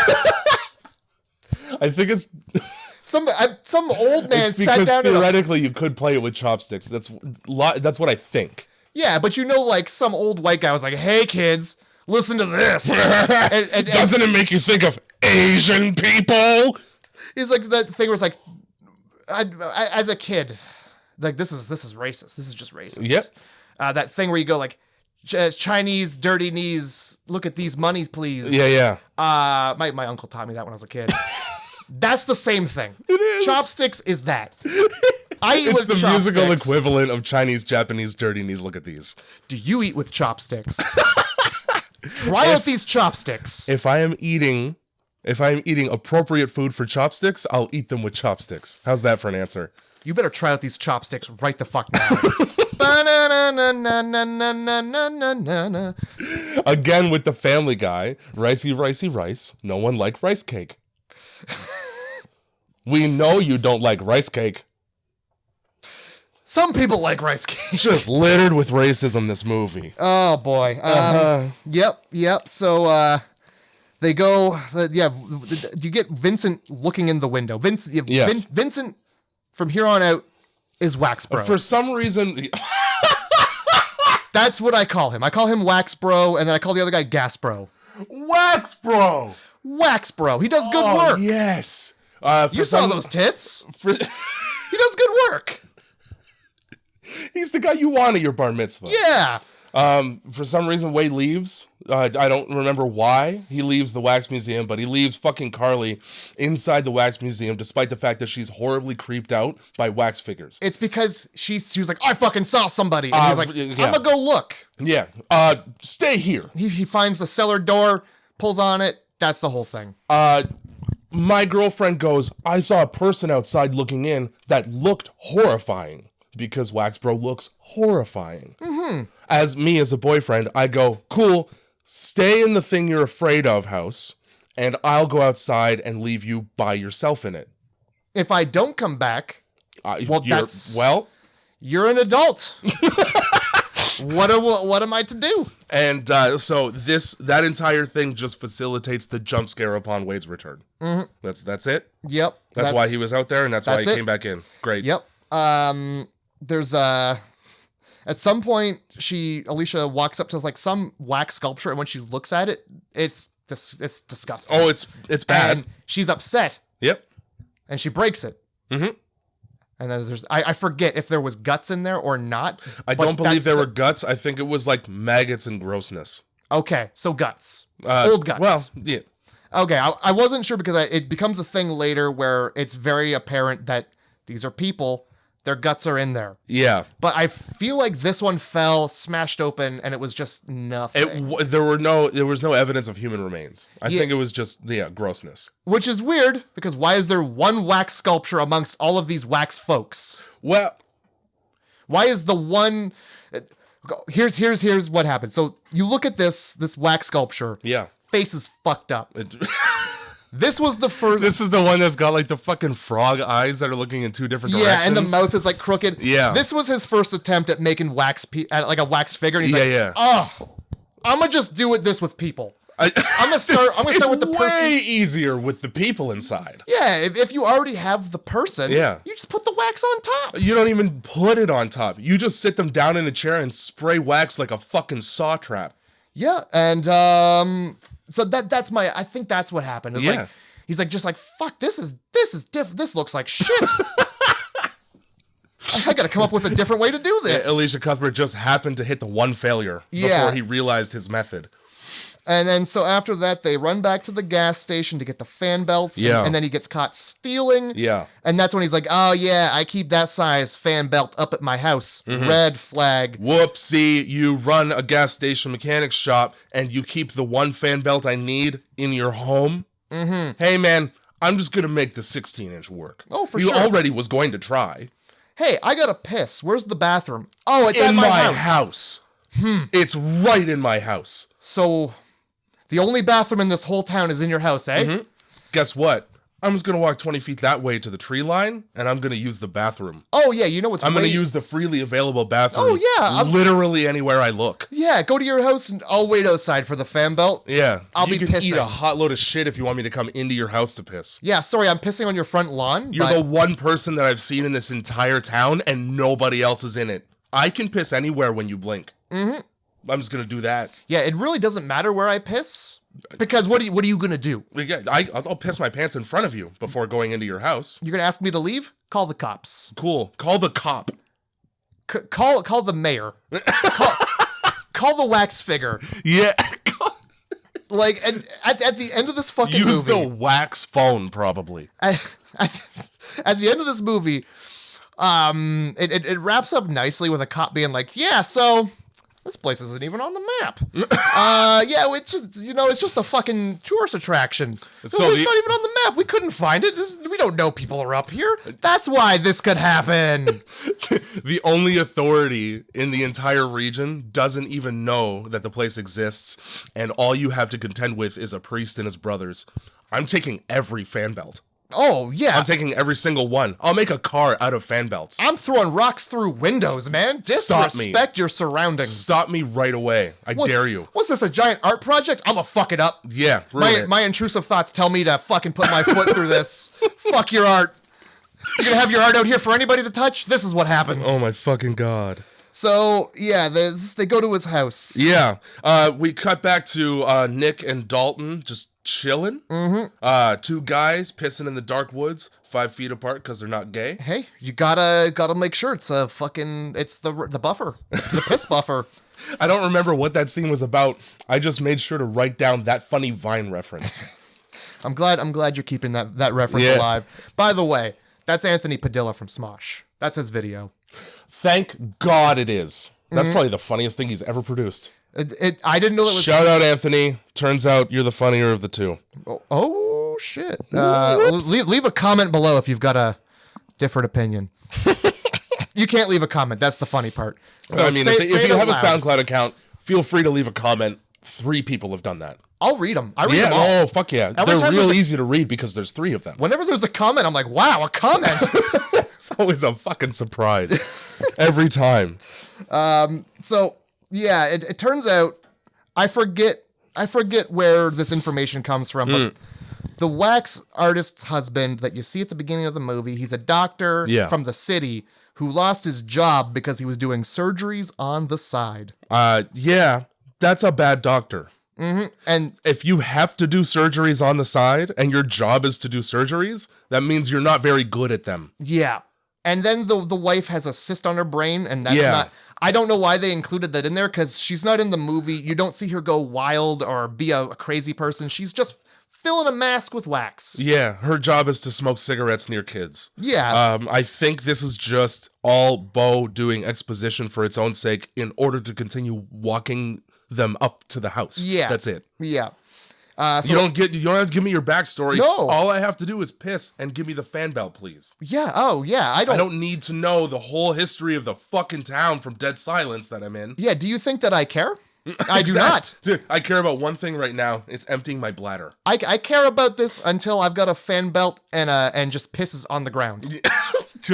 Anywhere, not inside me. Yeah. As long as this piss is out of my body, It could go in a Slurpee cup.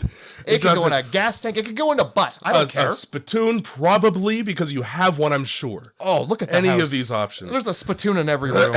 We go in this house, and there's way worse things than a spittoon in the house. If you have led me to a home, you, Matt, led me, Jay, into a house, and the first thing I see is pig fetuses in jars, guess what?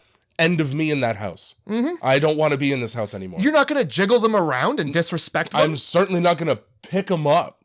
And just fucking shake them like they're a snow globe? No, I'm going to do the exact opposite of that. Oh, which is be as far away from all of this as humanly possible. So what's funny is that, like... so the boyfriend's in the house. Elisha Cuthbert is just chilling in the truck. Yeah. Don't leave your girlfriend alone... Period. Fucking Jared Padalecki's got a great track record of not giving a shit about his hot girlfriend. She's good looking. She's fine. Yeah, we're in the middle of nowhere with a fucking weirdo and just creepy woods. priest with the pig fetus house. Yeah, sit in the passenger seat of his truck. Yeah, like I look at that town from the very first shot you get. Yeah, creepy. 100%. Nothing is trustworthy in that whole town. It looks like a miniature golf course. There's like 5 houses total. A miniature golf course that's been untended for years. So, you ever just snoop around a stranger's house until you find a weird surgery room? You know, it's funny because no, I sure don't. You ever just like find a strange surgery room and just continue to snoop deeper into the house and not go to the fucking bathroom? You ever just abuse the courtesy of a person so bad that you need to know what's behind every door in their house? Yeah. Oh, never. But I would like to. I would like to do that sometime. Just, hey, can I take a piss? You don't mind if I just keep going around your house and fuck around with your shit, eh? Yeah, I'm sure you don't. As a matter of fact, I won't even ask if you mind. Hey, is there a door I shouldn't look behind? Which one are you going to lock me in today? Well, it turns out that one. Yeah. Don't be surprised when the fucking door locks behind you because you shouldn't have opened it in the first place. Oh, absolutely not. And then what does he get for his trouble? He gets his Achilles heel cut. Right, just sliced right open with a pair of scissors that I have never in my life. Oh, I forgot it was scissors. Never in my life have I seen scissors that big. I don't think those exist. Those are like the kind of scissors you use for cutting sheet metal. Fucking Alice in Wonderland scissors. Yeah, and like... What you're thinking of are tin snips, and they're not that big. There's massive. Those are Achilles heel cutting scissors. Oh, for sure. That's what they're used for. That's all they're used for. Yeah, so this dude's like in this fucking red, creepy room with a surgery room, and he doesn't notice this huge man rising up from the floor as if he's Marilyn Manson at a concert, and the stage rises. Not even Michael Jackson. This is something Michael Jackson would do. This guy's got the hair for it and everything. And he fucking rises up like the Thriller tour. Every building in this place hasn't been touched since 1973, and somehow the trap door in the creakiest house on the block doesn't make a fucking sound. Yeah, what I like doesn't make a sound when it opens. I thoroughly enjoyed the way this man snaked across the floor without a creak. Yeah. Because he wasn't walking. It's a goddamn incubus. He was on the... It's a banshee. He's just smoke and wisps. That's it. Wisps and a face. Yeah. There's a face. It's a face. It's not his. Look, I'm gonna throw this out there. If you haven't put 2 and 2 together, the face mold at the beginning, that was her trying to fix her son's face. Yes. Look, here's a fun fact about these two brothers. They're boinged. They're boinged. They both sat on a spring. No, they were born connected. Yes. In a very fun way. In the face is how. In the face and in the back of the head. Yeah. So Wax brother was the Siamese twin who got like the chocolatey end of the popsicle stick because his face was on the back of his brother's head. And that brother just gets to coast through life just fine in the face. Oh yeah. Oh, I got a couple bald spots on the back of my head. Nothing a shaved head or a cap won't fix. Yep, no problems there. Meanwhile, Vincent. Oh, Vincent. Poor Vincent. Ooh. You don't really get to see a whole lot of what's going on there, but you can tell his face isn't right. I'll tell you when you do get to see what's going on there, and it's near the end. and it's the worst part of the movie. Oh, yeah. Because it's 100% CG. It's like the only thing in the movie that's CG, for fuck's sake. In a house of melting wax. In a house of practical effect melting wax, we're gonna CG the guy's gross face. Just do more makeup. There's wax everywhere. The motherfucker has been wearing a mask this whole time. Could have just left it on. How about a second mask? Yep. That would be acceptable. How hard is that? You don't get to see what this dude's face really looks like as a child, like, but like based on what you do see, and like the prosthetic required to cover it up. Yeah. Like these doctors. That's also worth noting. How did they go like, yeah, that'll do. Get these babies out of here. Yeah, one's okay. Couldn't save this one though. Enjoy your perfectly fine son, the one we don't talk about, and mincemeat. Yeah, we tried really hard, and then it was like, we were getting close to close, so we really we were getting close to close. We didn't want to really put the work in. Just put some wax over it. Yeah. Later on. Yeah, that's the solution. You're telling me that this fucking surgeon that's doing back alley side surgeries can't skin graft a cheek on? For his son? They could have cut that baby's butt cheek off and put it right on his face. Easily. Happens all the time. Oh my God. Happened all the time in 1970, by the way. That was already a thing. Well, this is just medical malpractice. Okay, so this is, he gets his Achilles tendon cut, so guess what? That's the end of you standing up. Here's this. Well, it's not because he limps around, but something that pisses me off a lot in movies is that, like, you've seen the quality of the houses, especially in this one, right? When you find out that you're locked in a room that you don't want to be in anymore, what exactly is stopping you from breaking the door down? Respect. You've already done the opposite of that. I've gone into somebody's room he didn't want me in a house that's not mine. This guy that I just met. Just bust the fucking door down if it's locked. Yeah, whoops, got stuck in there. I owe you a door. Yeah, easy. Whoops. Is this house wax? How many of these buildings are wax? Oh, man. Because if you're going to do one wax, do them all wax. Come on. You might as well. Everything else is. You went to all the trouble of putting the people that you made into wax in their houses. You set up this fucking elaborate apparatus to make it look like somebody's drawing a curtain. At some point, they go into a building. It's way later in the movie. The brother and his friend are at the town now, and they're walking around. There's very clearly a sign inside of a building somewhere, and it's like, "Come see the famous town of wax." My point is, false advertising.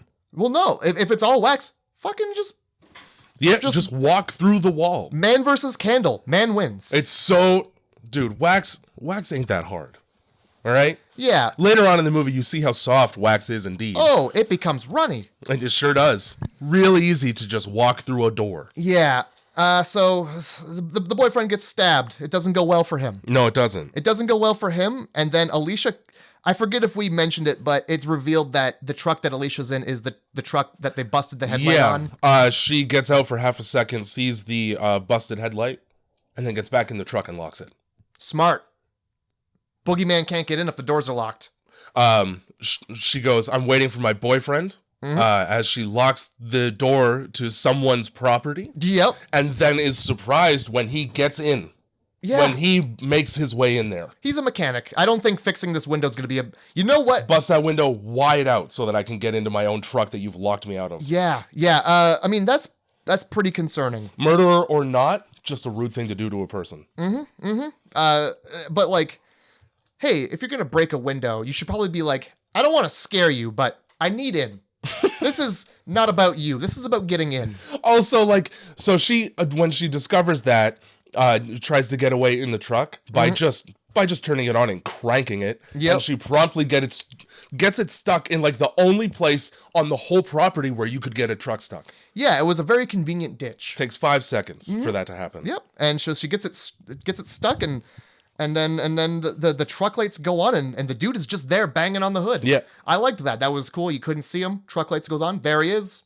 It's weird. It's almost like you should have been able to see him before that. Almost. But, because jump scare. Yeah. So, the mechanic comes out with no Wade. Then that's a big problem. So she crashes his fucking truck. Cut to the brother and the brother's friend admitting that they like to treat Wade like shit. They definitely are like, yeah, fuck Wade, they eh? do. Fuck that guy, right? And then Nick's like, he's not so bad. That's the same as saying, I think he's a fucking asshole. Yeah. You know, we treat him like shit, but he's fucking my sister, eh? And cut to Wade he's getting waxed. Yeah, he is. He's getting waxed. He's getting waxed real good.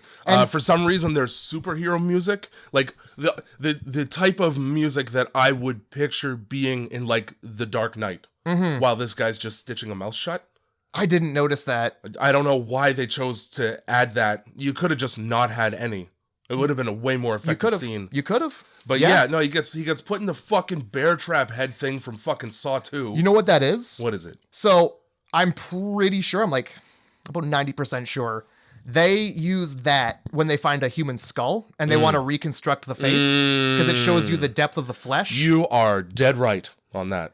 Yeah, so I imagine it works the same way when you're building a wax figure. I just watched an episode of Bones where they use one. I swear to God. Forensic Files, man. Yeah, no, that's for real what it is. But yeah, no, we're just going to repurpose it to shower you with wax. I don't know at what point.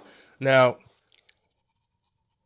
some people enjoy using wax during a sexual escapade. No, you just reminded me of my spoiler. What's that? I'm not going to say it because that's it. That's it. That's something about fetishes and the people who have them. You tell me what that word is right now. Fetishist? Fetishist, yes. Fetishist. No, you got there. You don't even need me to tell you. You made it. Yeah, I'm a smart boy. Point being, I don't know what about this specific wax makes you almost die. Makes you very almost die. Also, more importantly, how are you not just when the sculpture's done, right? And he puts you right by the piano in the fucking wax museum room. How do you not go bah and break out of it like the fucking Hulk ripping his clothes? This whole process, you don't get to see the process. You just you watch a guy get covered in boiling wax. Okay, so you got some third-degree burns, but why aren't you moving? It looks like a fucking bukkake. It does. And it's so much wax that it's like he's covered in it. How does that turn your skin to wax? We're missing something. Yeah, there's something in the chemical. It's an additive. It's a home recipe. Family. It's got to be some sort of like he's taxidermying them alive with wax somehow. I don't know. But like clearly leaves them alive. Yeah, which is great. Which is really great because they're not covered in third-degree burns and they're just fine. Yeah, I don't understand. Yeah. Wade gets waxed and then for some reason all of the lights in the town just kind of pop on. They do. As if it's a set. Mm-hmm. As if it's a fake town. Interesting. If it just powers up at night. Yeah. One breaker. And then you see all the people start coming. One lady pulls the thing back and looks, closes that window up. Yep. She wants nothing to do with these strangers. This town is the Home Alone house. It very well is. It is exactly that lady set up. It's Bo, Vincent, and Macaulay Culkin. Just fucking around in this town all the time, waiting for burglars. Just putting corpses on ropes and having them just circle around the house to look like silhouettes. Amazing. Yeah. So during the scene where Bo breaks into his own truck in order to rectify the situation, that being that the truck was locked, Carly gets out through the back into the fucking bed of the truck. Yep. That back window that nobody can ever fit through in the history of any person. Hey. And then runs down the street. Slow as fuck, she runs. You know how easy it would be to just grab her? During that scene, Bo just disappears. He assumingly goes, wow, I guess I didn't want her that bad. And then he goes back inside. Like, what? Yeah, you're not wrong. He definitely... Why did she not get captured right then at that time? I'll tell you why. I'll tell you why, Matt. Because she needs to use the breaker to turn the whole city on. Mm-hmm. That's it. Yeah, somebody's got to flip that shit on. Mm-hmm. But yeah, so she takes off. Guy disappears. You're not wrong. Yeah. I forget what happens there. What happens after that? We don't know. Carly goes back into the church and finds out that everybody in the pews are wax, and so is the person in the coffin. That's right. And goes, "Buh!" And then, as if this is the scariest thing that's happened to her so far today. And this is where Bo shows back up. Yes. He must have been chasing her. We just don't we don't get to see it. Anyway, they promptly redeemed the fact that he disappeared in a scene just to make it convenient for her to escape by shooting very well this capture. Because it's top down. He's obviously more capable at running than she is. So it takes fucking 10 seconds, which is my whole point previous. But they do it well. Yeah. That's my favorite shot in the whole movie. Because it's like, you know how unrealistic, like, all the time, again, with the Family Guy, they make fun of it, where it's like, we're going to do a chase scene where somehow you're further away, but then also closer, depending on what shot it is. Yeah. There's so many movies that do that, and this one didn't. Not at that moment, anyway. I feel like if there's one thing they paid attention to, it was that. It was the distance between the two. So she takes refuge in the church. Everybody's wax, and she realizes it when nobody's moving, and it's all the same people in the same position. Yep. And then we get this scene where Bo is kind of like he's looking around the church. He's looking at all the people, all the wax figures. He's looking for her. Right. And this is in a theater. Yeah, it keeps cutting. Oh, no. He goes into the church as well. He goes into the church, and he's looking for her, and it keeps cutting between her in like a dark room. Yeah. Being scared, and him like right, in the church. Right. And that's when that's when you realize she's hiding under the gown of the priest, the wax figure. Not the best hiding spot in the whole church. Just inches away from a real set of dick and balls. That is not a wax figure. That's an old man's dick and balls. That's why they're like. But I didn't even think about that. The tension in that scene, I liked that because I thought she was in the coffin. Yeah, I thought she was in the lower half. Yeah, but no, that would have been a better hiding spot. I don't think underneath the gown. Oh, under the gown. Yeah, under the gown. Under the gown is a bad hiding spot because your feet are exposed no matter what. Well, if it's a long gown. Still, though. The feet are out in a priest gown. Look up any priest gown. I tell you that you could see their fucking feet. Look. While they're swinging that incense stick pot around. Real funeral or not, the coffin's the first place I'm checking when I'm playing hide and seek. That's fair enough. How about this? Leave the church. Don't hide in the church. Hey. Hide in the woods that are 10 feet from the church. Yeah, there's no exit from the church. They break a window. Who cares at this point? Nah, I gotta be respectful of this town. Yeah. Come on now. I don't live here. So, and then, I don't know how we get into the fucking theater, but we get into the theater that's playing old 1920 movie. Is that yet? No, that's not yet. Oh, this is just Carly gets caught under the gown. Maybe. I think she gets out. She gets fucking grabbed. We should pay attention to this fucking movie we've decided to watch. The theater is later because of the mouth stitching. Yeah, so the gas attendant gets her, and then it seems like a bunch of bad stuff is about to happen because he starts strapping her down. Yeah, I want to make note that the song that's playing right now has a line in it that literally says "cut off my fingers." Oh, fuck. Which is foreshadowing. It is. I like that. All right. See, they did think about some things in this movie. Good on you, director. They fucked up a lot of stuff, but they thought about some other stuff that people who don't fuck up the things they fucked up don't think about. There you go. That was like the most convoluted sentence since Socrates. I'm not gonna lie, I had trouble following it, but we found it. We got there. We found it in the end. Yeah. So yeah, you think that a terrible thing is about to happen to Elisha, and you're like, oh no. Oh, what's this? Why do you have a gurney in your gas station? Is she gonna be mutilated? Are we gonna watch her lose limbs? Is she gonna get violated horribly by a gas station attendant? He duct tapes her legs closed. He duct tapes her legs. Okay, so that's so rape's off the table. That's good to get that out of the way. Yeah, honestly, as soon as I saw that, I'm like, all right. Yeah. All right. So okay. then what? We'll keep watching. It must be something even worse than that. Then it must be something even worse than rape. I think getting turned into a wax figure is pretty bad too. It is. But yeah. That would be horrible. That would be horrible. And this would be the time to have it happen. So does it? No. What does? Well, he super glues her mouth shut. As somebody who has spent quite some time with super glue in his day, let me tell you, my mouth opens right the fuck up when there's glue on it. Yeah. It opens up real easily and nicely. You know what? Life or death, I'm going to take a couple lip blisters. Yeah, that's just fine with me.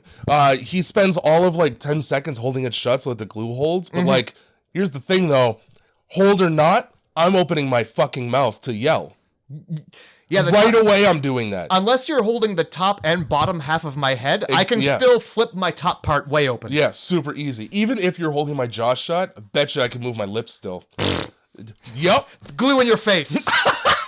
Right to your fucking eyeball. How's that? Oh my god. So that's like the least effective way to keep somebody captive ever. Yeah. Is barely strap them down and then also glue their mouth shut. Brother and friend show up to help. Yep. And so Elisha Cuthbert's in the basement of this building. Mm-hmm. The basement extends out beyond the building, somehow into the parking lot where... We got a real Frankenstein's army of a house here. Yeah, if this was a real gas station... Yeah. Where would the propane go? No, well, I mean, yeah. Yeah, good question. Those tanks are buried underground right by the fucking gas pump. Solid point. There's a drain in the floor. Yeah. That just goes into the basement. So, rain, gas, everything. Right into the basement on the floor. Yep. No drain on the floor of the basement. No. So that's your mold and mildew right there. I'm calling Vince Offer because he'd be pissed. My God. Yep. He would bring so many fucking chamois. What's he up to these days, I wonder? Trying to keep clean. Trying not to punch a prostitute in the face? I think he's just following his probation, you know? It's a long-ass probation. It's been like 10 years. Well, he hit a woman. So you get Elisha being a smart cookie. Her feet are not attached to shit. Just taped together. So that's easy. That's how she busts the gurney. Just Houdini's it right off. Just kicks that arm clean off, and it's a gurney from the 50s, so that shit falls apart. With no. It's two screws and a prayer held everything together in the 50s. My big issue with this. She gets one arm free. She looks up. She hears her brother being like, "Hey, have you seen Elisha Cuthbert around? You'd know if you saw her." Because she's a smoke show. And then that's probably the hottest chick that they've seen in years. Well, that's probably why they didn't make her into wax right away. She gets one arm free. Yeah. Leaves her other arm strapped down. So and then she tries to reach her fingers up through the grate. Yeah. Just get your other arm out. And then you can reach all the way up. Here's my whole issue with this scene. Nick has, his character is street smart. He's got a lot of knowledge. He suspects already that his sister and her boyfriend are in trouble. Asks the man if he has seen either of them. Gets a no from him. Not the most helpful no. Promptly doesn't notice the digits sticking out of a grate 2 feet behind where this conversation is happening. Doesn't notice that. Doesn't notice when the gas station attendant turns around to, with wire cutters, snip that finger right the fuck off. Doesn't notice the guy crouched down by a grate. Doesn't hear a scream that would definitely be audible, mouth open or not. He hears the scream. He doesn't hear the first one. He hears the scream after she rips her mouth apart. So he hears the scream, and then the gas attendant's like, "Yeah, it's my dog." Yeah, no dog has ever made that fucking noise ever in the history of dogs. I know what my sister sounds like. Also that. But yeah, so she puts her fingers up, and then he like stoops down to pretend to tie his shoe. Yeah, that's nothing. If all you're doing is tying your shoe, why'd you turn away from me? That's weird. He's got a secret method. That's weird behavior. Oh, you don't want to. He's got this knot that his family has kept secret forever. The rabbit goes around the tree 3 times. So had she freed both of her hands, she wouldn't have to stretch her fingers up. And like in the position she's in, she's stretching. And I think you can stretch further when you're looking away, kind of like what I'm doing now. Okay. Had she freed both hands, she'd be able to like, oh, no. Oh, snips? Nah. How do you not see that coming, number one? Because you can fucking, the goddamn wire cutters, you can see through the grate with your eyes. Secondly, you know what's better when you want to announce your presence than just sticking your hand up through a hole quietly? Bashing on that thing with every ounce of strength that you have. So loud that the whole town of nobody can hear it. Do that instead. The metal thing from the gurney is still on her arm. She can hit that shit hit that shit hard as fuck, dude. Don't wait for your finger to get cut off to realize it's an emergency. Yeah. So she gets the glue off finally, and then she screams. Yeah. And this is where the brother's like, "Oh, you're a liar. Okay." That's cool. Have you seen my fist before? Yeah. And he runs into the gas station, and he dupes the gas station attendant by locking the door. And the gas station attendant goes, "Look at this glass.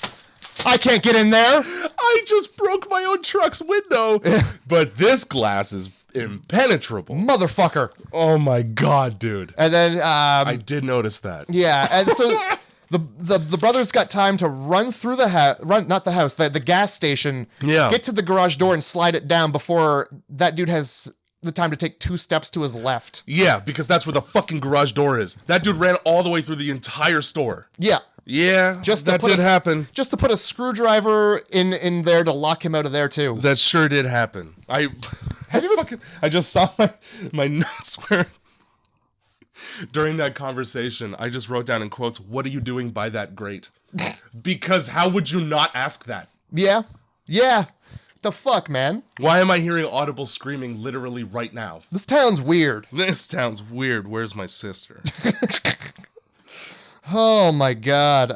Carly bandages the stump of a finger that she has with like a dirty mechanic's towel that she finds on the ground. That's a staph infection right there. The problem is no longer being turned into a wax figure. It's fucking gangrene. Yeah, you're gonna lose that. You're gonna lose more than your finger.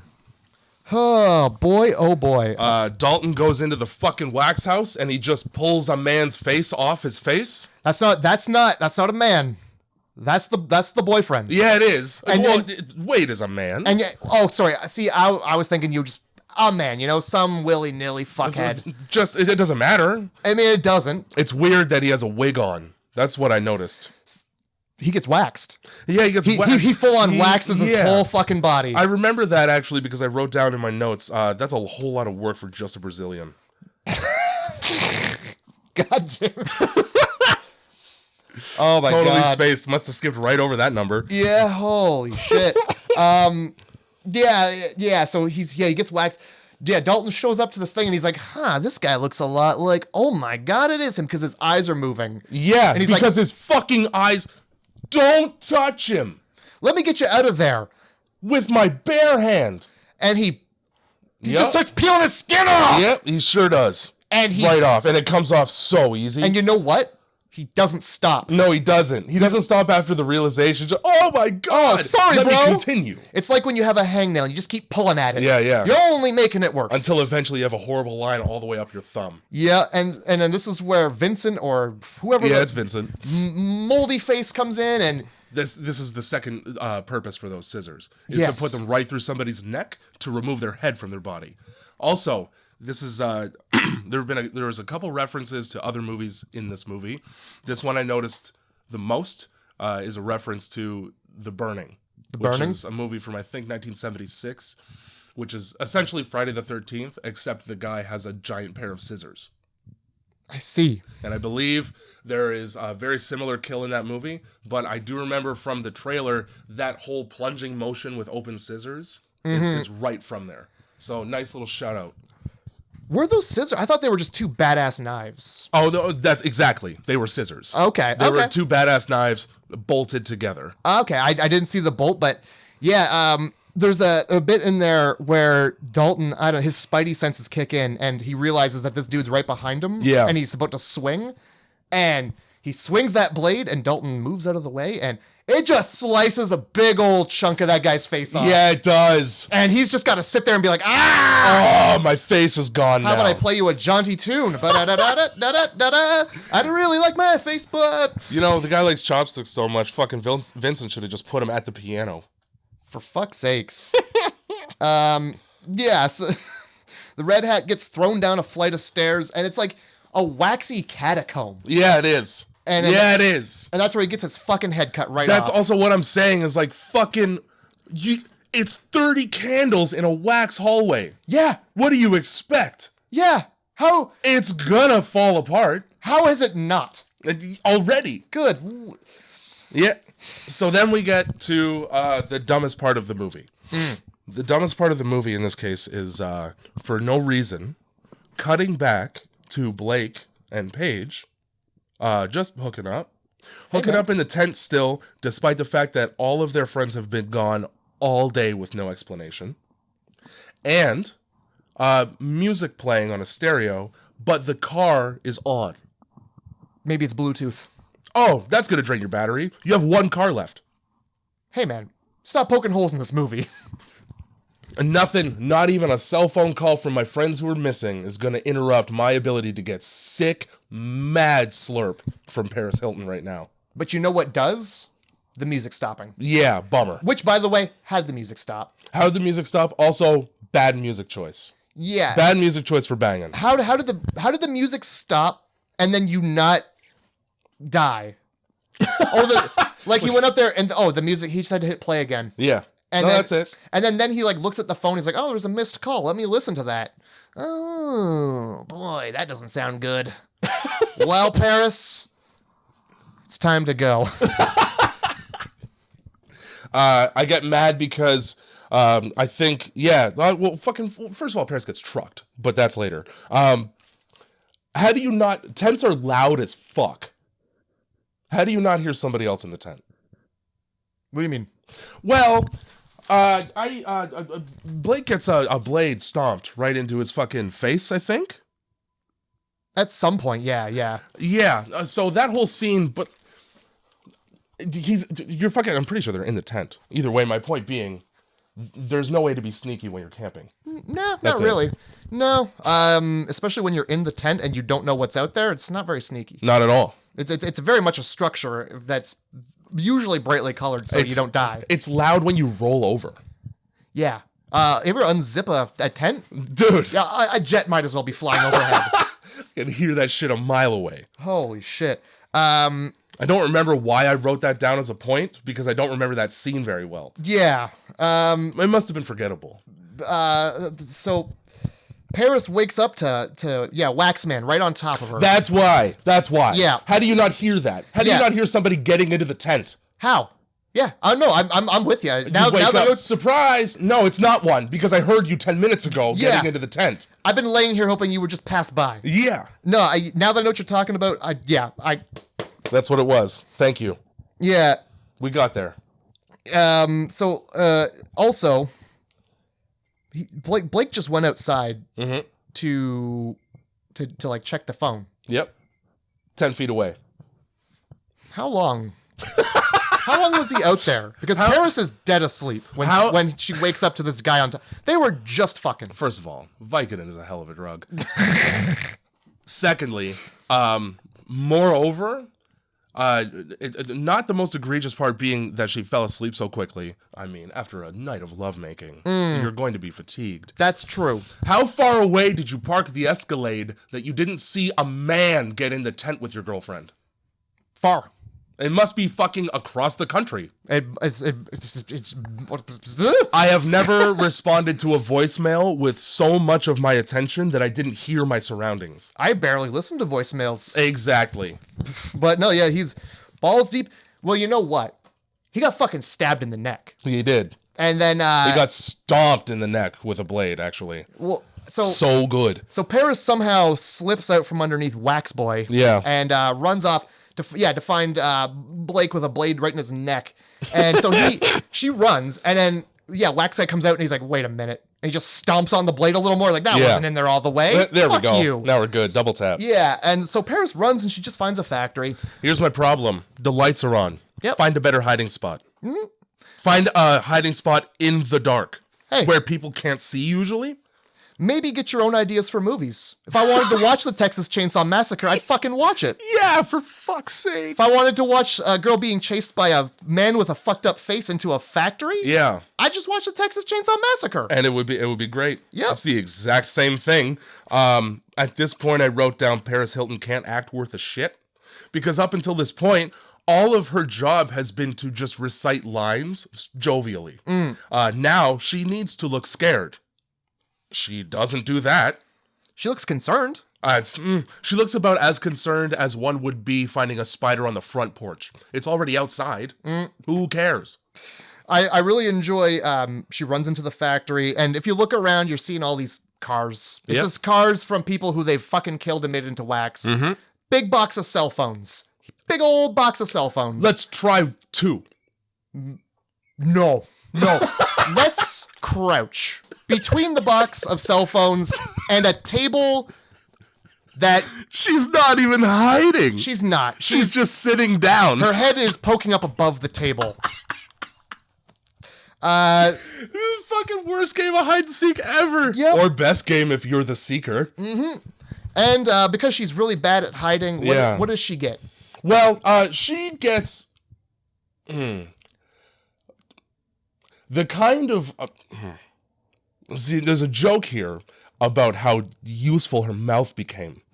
Before that, there's this horrifying scene where she's the surface she's on is it's essentially a grate.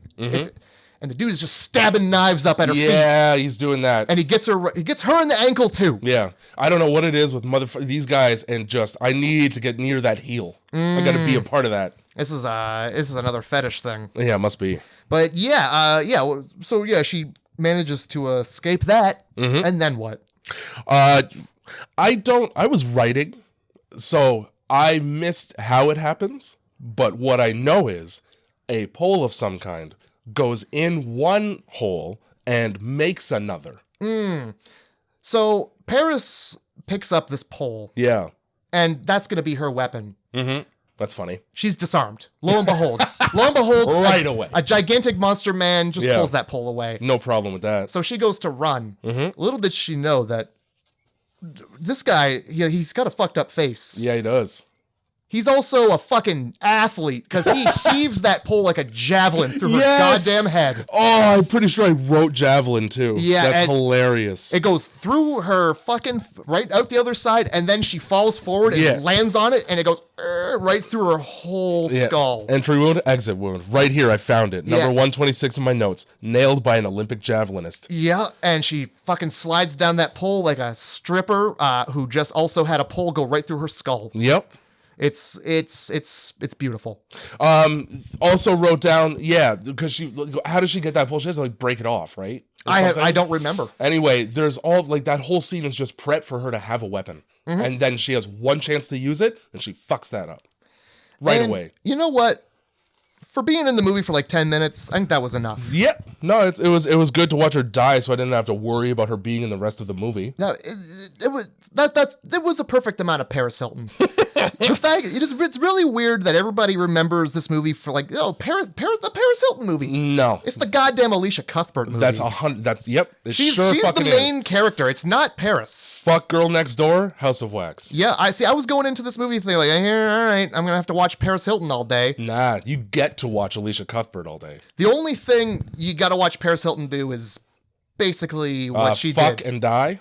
Fuck, die, and suck. Yeah, suck, fuck, and die. Essentially, her life until it ends is this movie. Is her character in this movie? She was cast. What's it called when you've got like a typecast? Typecast. Yeah, she's typecast as a fucker and sucker, and then eventually she'll die. Fucking Vincent whips out fucking Dalton's camera and just films dead Paris Hilton's head. Who's watching that? That's for the home videos. You were gonna send that into AFV later. Yeah. They just play it and the audience is like, what's the return address? I don't know. We're gonna give this guy the $10,000 prize because we're afraid. We want to never speak to this man. This seems like a threat. Just take the money and go away, please. Sorry, cat on piano and boy falling downstairs. You're going home empty-handed tonight. After the Paris Hilton death, I wrote down, Carly doesn't want to make noise despite the fact she was just kidnapped by a guy in a wax town, and realistically, it's just two guys who are insane, and Nick is there. Why is she trying to be quiet? Yeah. Why is she trying to sneak around? I feel like they make that point later where they're like, they get the crossbow by breaking the window. Like, yeah. They're going to know where we are. Okay. Of course they are. Something I forgot to mention, Paris actually hits the dude with the pole. And when she hits him with the pole, a big chunk of his face comes off, and he just scoops it up and slaps that shit right back on there. Slaps it right back on like it ain't nothing. Imagine how easy that how enjoyable if life were that. Remember when I burned my face off with Roman candles? Yeah. Could you imagine how much happier I would be if I didn't have to wait 4 months to have a face again? If I could just boop, boop, boop, I'm good. Slap a layer of wax on that fucker. Yeah. Let's go do it again. You know what? We're doing wax face from now on. You know what? It's probably best your face wasn't made of wax, because that Roman candle would have made a mess. It would have. That would have been a lot of you heating up a spoon and pressing it to your face to make it smooth again. Yeah. A lot of that. Hours of that. Good. So we get the crossbow. Yeah, they get the crossbow. Bo just has a shotgun. And he's also got the worst aim with a shotgun out of anybody who's ever... You can give a 5-year-old child a shotgun, they're going to hit their target 1 out of 4 times at least. Especially when it's a scatter gun, it's buckshot. He misses every piece of shrapnel with that shotgun. You know what's even worse? What? It's not just a shotgun, Jay. It's a break-action double barrel! That's 2 shots! What are you doing? He fucking can't aim worth a shit. It's like he's never used a gun before in his life. You get 2 shots. Make them count, shithead. Make them count, and also, like, if you're mildly facing the direction of what you're trying to hit, with that, you're gonna. Yeah. It's like he tried to not hit them. Look, I've shot shotguns before. Yeah, same. It's a target practice thing. There's clay birds that are flung like frisbees. Mm-hmm. That was a good day at your father's house. You're like 50, 60 yards away. You still hit it. Yeah.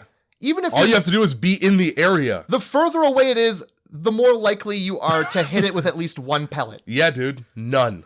Not one. Not a piece in the leg, shoulder, nothing. No. But this guy, he's blowing apart these wax figure skulls, just ruining his brother's hard work. Yeah, also being a terrible brother. Yeah, and so they run into the theater. Yeah, this is the theater scene that I mentioned from before. Where Elisha is sitting perfectly still as to appear to be a wax figure. Here's my thing, right? Tell me your thing, because I got a thing too. Even idly, human beings move. Mm-hmm. There is blood flow. Yep. I think it's 23 feet per second through Probably. your veins. Oh, yeah. There is no way that you can be as still as a statue convincingly. Oh, no. Ever. No. Also, this motherfucking guy is going through counting the number of fucking wax figures in the place. He's the one who put them there. He knows every single one of them. You know which one he didn't put there? The person. Elisha Cuthbert. He didn't put that one there. I walk into that theater after having placed every single one of those wax figures myself and go, there she is. You know, that was easy. Having seen her face in the daylight, yeah, and then the theater plays a film and I can see all the faces. Yeah. I recognize you. The only one with kinked brown hair in the entire theater. You know what? The only one that is very clearly not made of wax. Yes. When you're made of wax... It looks like it. You don't look good. No. You look ill. Gaunt and sweaty all the time. Yeah. It's because of the atmosphere. So he just fucking looks around like Mr. Magoo. He must be seeing shapes and blobs. And then he realizes it's her and he takes aim. Misses. Not only does she duck, but he hits like people behind her, so misses. He gives her enough time with a shotgun to duck out of the way of the trigger being pulled and that thing going at literally the speed of a bullet. You know, going at the speed of a bullet? Yeah. You know what's not going to stop a bullet?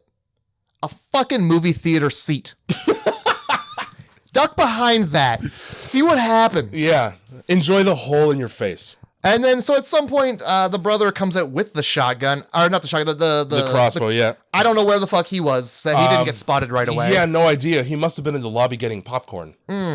He puts 2 bolts in Bo. That puts him down. And shoulder and... Right through the chest. Right through the chest, okay. And then they go like, oh, let's grab his shotgun. Okay, so he doesn't have any bullets. He brought 4 bullets to kill these people. Which, in the hands of literally a cat, would have been enough. But not him somehow. No, so they take his gun and when they don't find the ammo, what do they do with it? What do they do with it? Elisha goes, and she throws it behind the counter. That's it. She just hides it. You're not gonna just beat this guy to death? Cool, you put 2 arrows in him. Beat him to death. With the heavy blunt instrument? Yeah, because that becomes a club. It does real good, too. Oh, yeah. Metal and wood, you can swing that. Yeah, so... Now we're just gonna leave him because he's probably unconscious. At most. Because you couldn't possibly think he's dead, because no logical person would think that. It's 2 crossbow bolts. Also, at this point, I believe Nick says, nothing's going to happen to us. Are you sure? Don't fucking say that. Are you fucking sure, asshole? Don't say that shit in a movie. Don't say it. Two different instances of famous last words in this movie. Yup. So where do we go next? We go back to the fucking... Well, we gotta get the phone. We gotta call Paris again. Why? Hey, I'm leaving. I'm leaving this town where the person wants to murder me. Nah. Instead, we're just gonna go to his house. Yeah. We're gonna go to his house. It'll be fine, I'm sure. And we're gonna rifle through newspaper clippings with zero urgency whatsoever, just so that, the viewer can get the backstory. Yeah. We definitely want to see the picture of the conjoined twins, which we don't keep that in a frame. We keep that filed away because ew. Yep, because gross. You don't want that at the dinner table. Yeah. So there's no phone in the truck. Because why would they leave the phone there? They have a collection of phones. Yeah. They're working on it. There's obviously a place to put them. Yep. So they go into the house, and lo and behold, the landline is disconnected. Oh, gee. Who the fuck are they calling? What? Yeah, exactly. Did you expect them to be placing calls on a regular basis? Well, the sheriff doesn't even know this town exists. If you run a legitimate business, you kind of need a line to. Well, you got to drum up audience. You got to get say you got to get a delivery. You got to call them. Hey, Here's don't deliver it to the place of my business. Bring it to my house. Here's the other thing. Where the fuck are they getting all this wax? Where on earth? What UPS guy is like, man, this is the 15th 5-pound box of wax I've delivered to this one address this week. Weird? I don't like that string you're pulling on. This sweater's falling apart, Jay. Where the fuck are they getting wax from? It doesn't come from trees. No. Wax. I don't think wax is something you can harvest. No. I think you got to pull it out of your ear. Yeah. Yeah. Yeah. So the truck crashed. They go in the house. I'm pissed. They find guns in the house. Plenty of them. Now, why can't they have the guns, Jay? Oh, you tell me. Well, they're locked away behind a very cracked system of things that keep people out of the guns. Is it just a glass case? It's a glass case with wire. Oh, gee. So they break the glass, and then they immediately go, oh, wire! They literally try to. Elisha tries to reach past the wire and her hand touches it, and she goes, oh, I can't go through wire. Now this isn't wire mesh. This isn't grate. This isn't chicken wire. No, it's very, very small holes. It's a cage for guns. Yeah, it's a gun cage. It's a Russian light cover. Do you not? You can get your hand in there so easy. No, you can't. No, that's the whole point. You can't. She still tries to reach through the tiny grates. Oh, it's smaller than that. Oh okay. Yeah, no, there was. I was writing during this part. I looked at it and I'll go, where's you gotta open the door, and she's like, oh, bummer. It's like she reached for the door handle, missed, and went, well, that's that. Yeah. I was writing, and then I clued in when fucking Bo got home. All kinds of fucked up. Mm-hmm. And nobody hits him over the head with literally anything. Yeah. They just leave him to pull an arrow out of his own shoulder tail second, which is just going to fuck your shit up way worse. I don't understand why he did that, but then the other one he just cut. Yeah, you could have done that to both. Why wouldn't you cut it and then pull it back through the other way? Because movie. Yeah, because movie. I hate that. So, yeah, I wrote down nobody fucking daps him up because how could you not? Just go into the kitchen and get anything. Mm-hmm. He's down an arm. Yeah. So what do they beat the shit out of him? What do they run away, don't they? They take off, and this is when Wax Brother shows up with the bodies, and he's like, "Hey, you fucking dummy! Yeah, you fucking silly-headed idiot! I told you not to go out." You silly-headed idiot. And then the brother comes in and he starts heating up a spoon, and you're like, oh wow, I guess you got to relax when you get home, right? This guy's he's had a rough day. He's taking the edge off. Yeah, man. But no, he's fixing his goddamn face. Fuck's sake, pissed. So these all of our friends are dead. Yep, cool all dead. Game time. Yep, that's what I would say. Me in that position, that's what I would say. Mm-hmm. Oh, all of my friends are dead. Oh, I'm gonna make this much worse for everyone. Yeah, by hurting people. Oh well, she does that. She barely does that. We're not to the climax of the film yet. Oh, I wouldn't wait that long. Is my point. Oh yeah, me either. Oh, it's Bo and Vincent inside the house with their guard down. This is the prime opportunity for me to ruin their lives. Now I'll tell you what I would have done. What's that? Shoot him with the crossbow. Easily. Again. Yeah, no problem. What? Now it's hard because you got to reload. Now, I don't know if this is a semi-automatic crossbow that it fucking primes bolts for you. I don't think that exists. No. No. So it's like, you got one shot, so you better line them up real good. Well, they had 2 shots before. That's true. He had time to reload that crossbow. He had no problem also reloading one of the hardest weapons to fucking reload on the planet. One of the weapons you oftentimes need a tool for to reload. Or your foot. Yeah, but like, where's the crossbow? Where is it? Why did you drop it? B, you can still aim it at people from a distance and you're like, ooh, a crossbow. Yeah. Uh-oh. No, but like the second I saw like the truck pulling up, I would have primed that crossbow and just kicked the door open. What's up, Bo? Yeah. Oh, that's the first thing that would happen.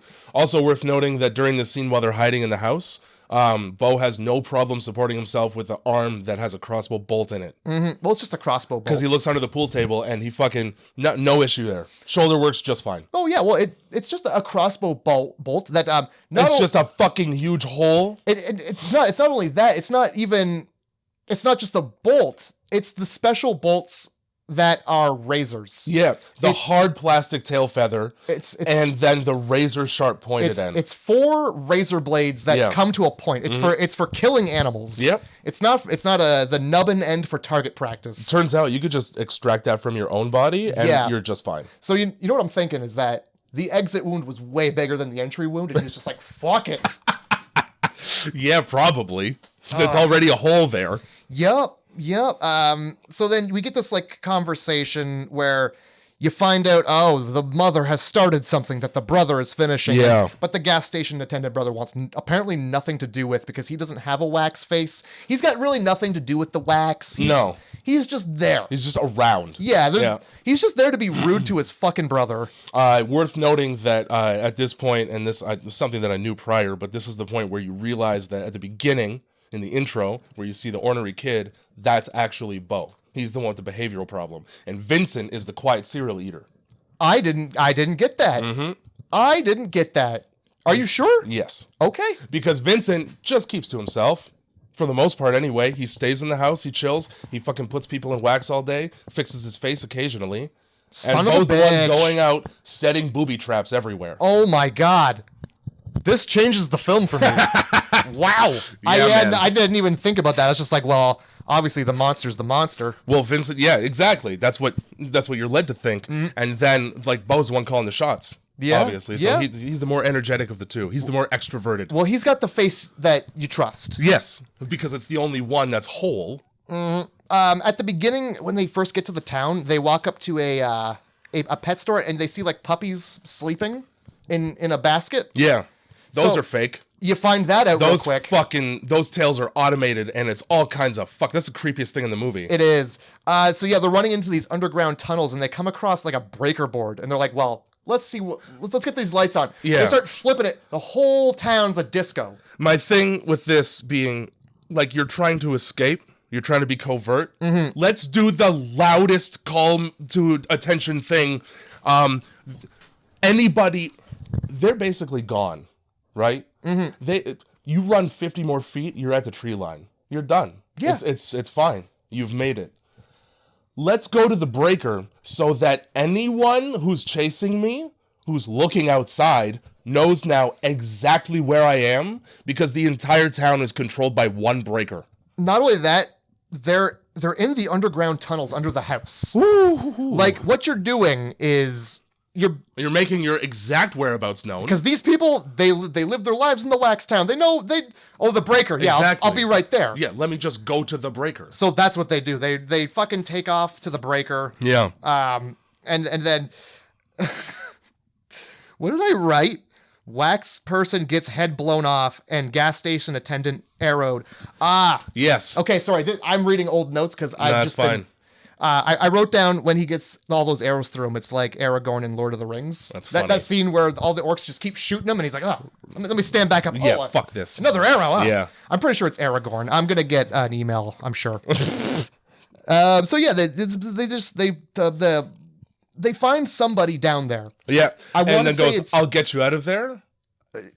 Yeah. Yeah, and they do, don't they? In a way. Yeah, they really try and help him. Break that fucker's head right off, eh? Yeah. Just like that? Yeah. Just no problem. Don't know who it was because he's covered in wax, but fucking doesn't matter now. I mean, it was probably Dalton. I assumed Dalton or or Blake. Yeah, it's someone. Anyway, it's not a person anymore. You know who it isn't? It's actually, is it Dalton? Because Dalton gets his head cut off. Yeah. So maybe he was trying to put it back on with wax, and that's how it came off so easy. That could be. Either way, don't. Yeah. You touch too much. Maybe try pulling the device off his head first before you just grab him by the fucking head and just jerk it. Also, like, cranks it off like a corkscrew, for fuck's sake. Oh, yeah. She might as well have been trying to break his damn neck. Yeah, how is that helpful? Any of that?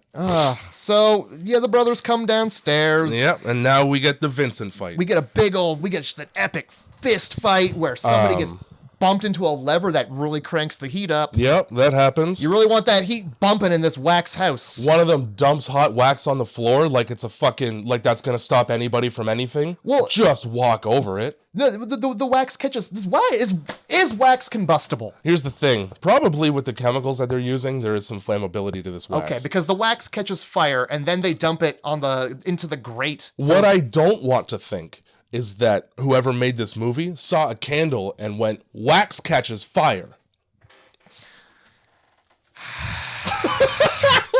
Yeah. I really don't want that to be the case. Like, bad. Fingers crossed. Yep. Fingers crossed. We'll pretend like, wax is probably a little combustible if there's chemicals in it. Either way, it's a small line of fire.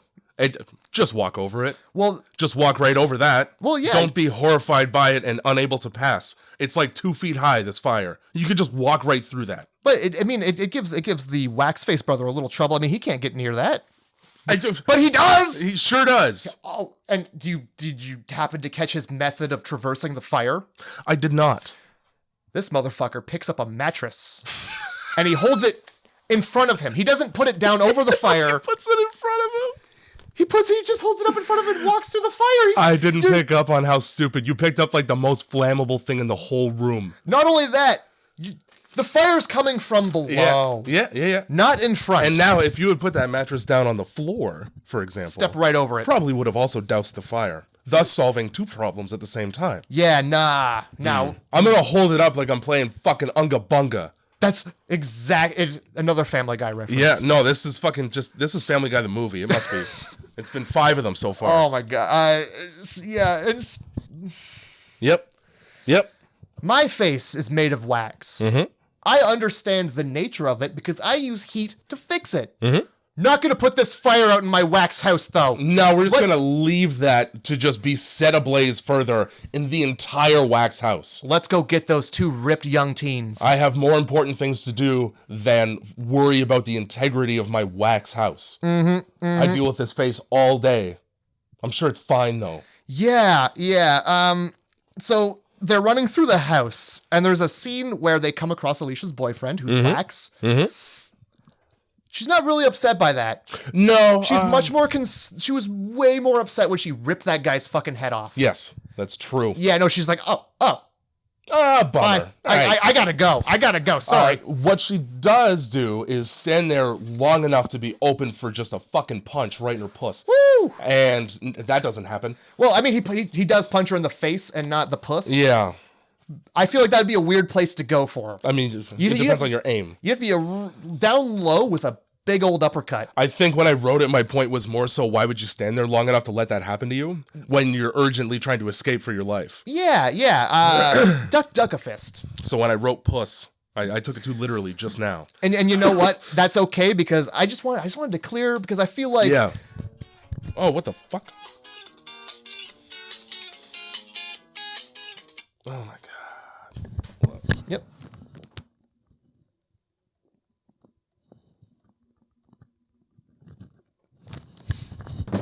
Okay, we're good. Puss. Yeah. I feel like for the people who listen to this and not watch the movie, yeah, they're really relying on us to describe it. Yeah, so I should do so accurately. Well, I mean, no, it doesn't matter. Everybody at home just needs to know that she didn't get uppercut. No, she didn't get uppercutted. I'm so happy you said it because I was right there. Yeah, she gets decked. For some reason here, I wrote down Leatherface. Yeah, just because it is. Sure. It basically is. Essentially, yeah. Dude's got a leather face under that other face. So maybe that's why. Maybe because when he falls, you get to see his fucking face, and it's bad. Oh, it's bad. It's bad CG, but it's also a bad face to have. Yeah. So Elisha Cuthbert, after being decked, problem. She gets the upper hand somehow. I think she picks up a metal pole. Yeah. And she gives it to Bo. Yeah. And she turns that dude's face into pudding. It's not one hit. It's not two hits. It's a continual, like, I've had enough of you. Multiple tap. Like, you would think that he's been chasing her for days, and this finally, and she's just letting it all loose. And then this is when Wax Face Brother comes up. Just face is a little melty. He just walked through fire, is all. So it stands to reason. And then he sees that, and he's like, hey. He fucking yells through that dumb mask so bad. Oh, the muffledest scream on Earth. Because these lips don't move. No. They're poised. Yeah. They're poised for a smooch. And so he loses it. And at the whole time, this house is melting more and more. Now, this is a very cool part of the movie for me until it stops being cool because they use too much computer generation. Yeah. But when they're trying to escape the house and everything's melting around, so they're just like sinking into stuff. Yes. That was impressive for me. I did like this house is on fire, Jay. You know what I didn't like? What's that? Elisha Cuthbert runs away. Yes, she does. Upstairs. In a house that's on fire. To the second floor. Made of wax. Yeah. The worst place to be. Yes. Not only is it the second floor, Jay, the house is on fire. And it's wax. And it's wax. It's the second waxed floor in a firehouse. It's burning and melting. We'll go upstairs, though. Yes. Upstairs will be cool. Oh, for sure. For sure. And you know what's under the house? Catacombs of wax. So you fall. Forever. Yeah. Jesus Christ. Dumb choice. And so, she runs upstairs, and then the boyfriend, who's like, I think he's trapped in the wax, or he's been hit stuck. And he refuses to get up. He's stuck because melting. Yeah, and he's like, hey, it's like quicksand. Don't you hurt her.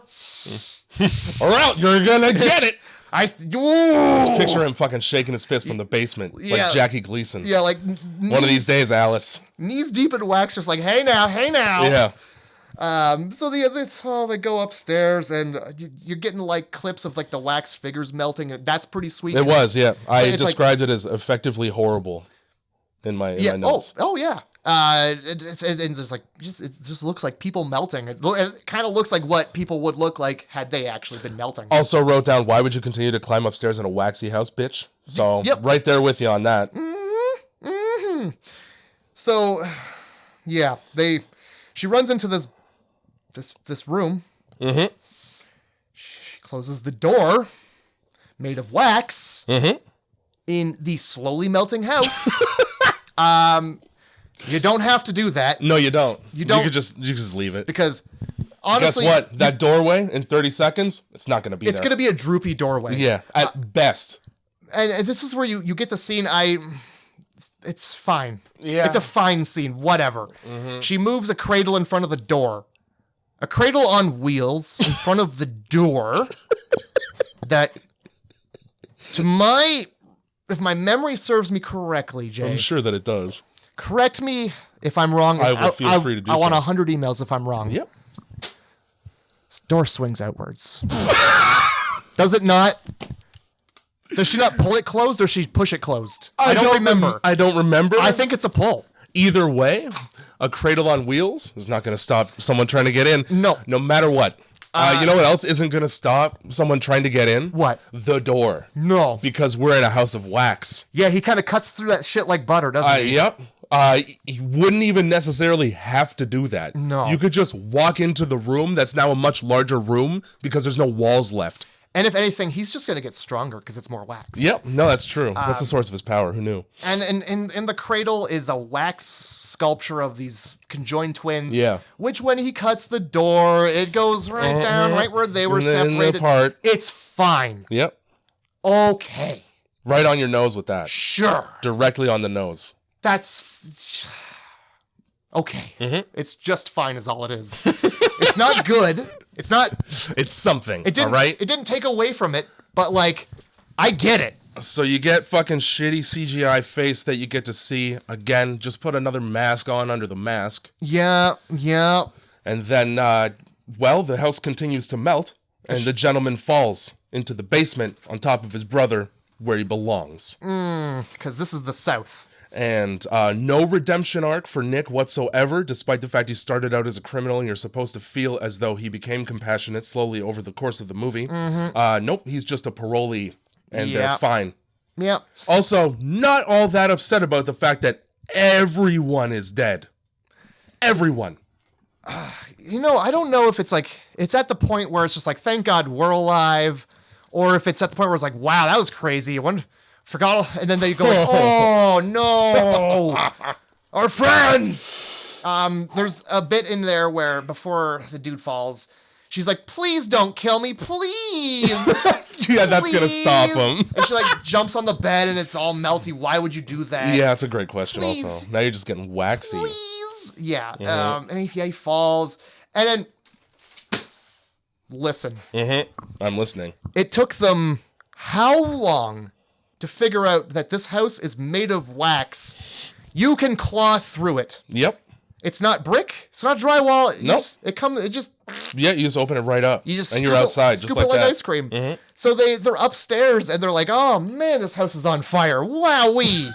and then they're like, oh wait, we'll just claw the wall. Yep. And of course, where they claw through is right into the wax, the house of wax sign. Perfectly. Oh, wow. And they escape as it melts around them in computer generation, despite the fact that this house was made practically in wax. Yeah, it slowly just like descends and they slide out just as it gets to the ground floor before the elevator keeps going to the basement. Yeah, just fine. They step right out. Yep. Like the Willy Wonka at the end. Yep.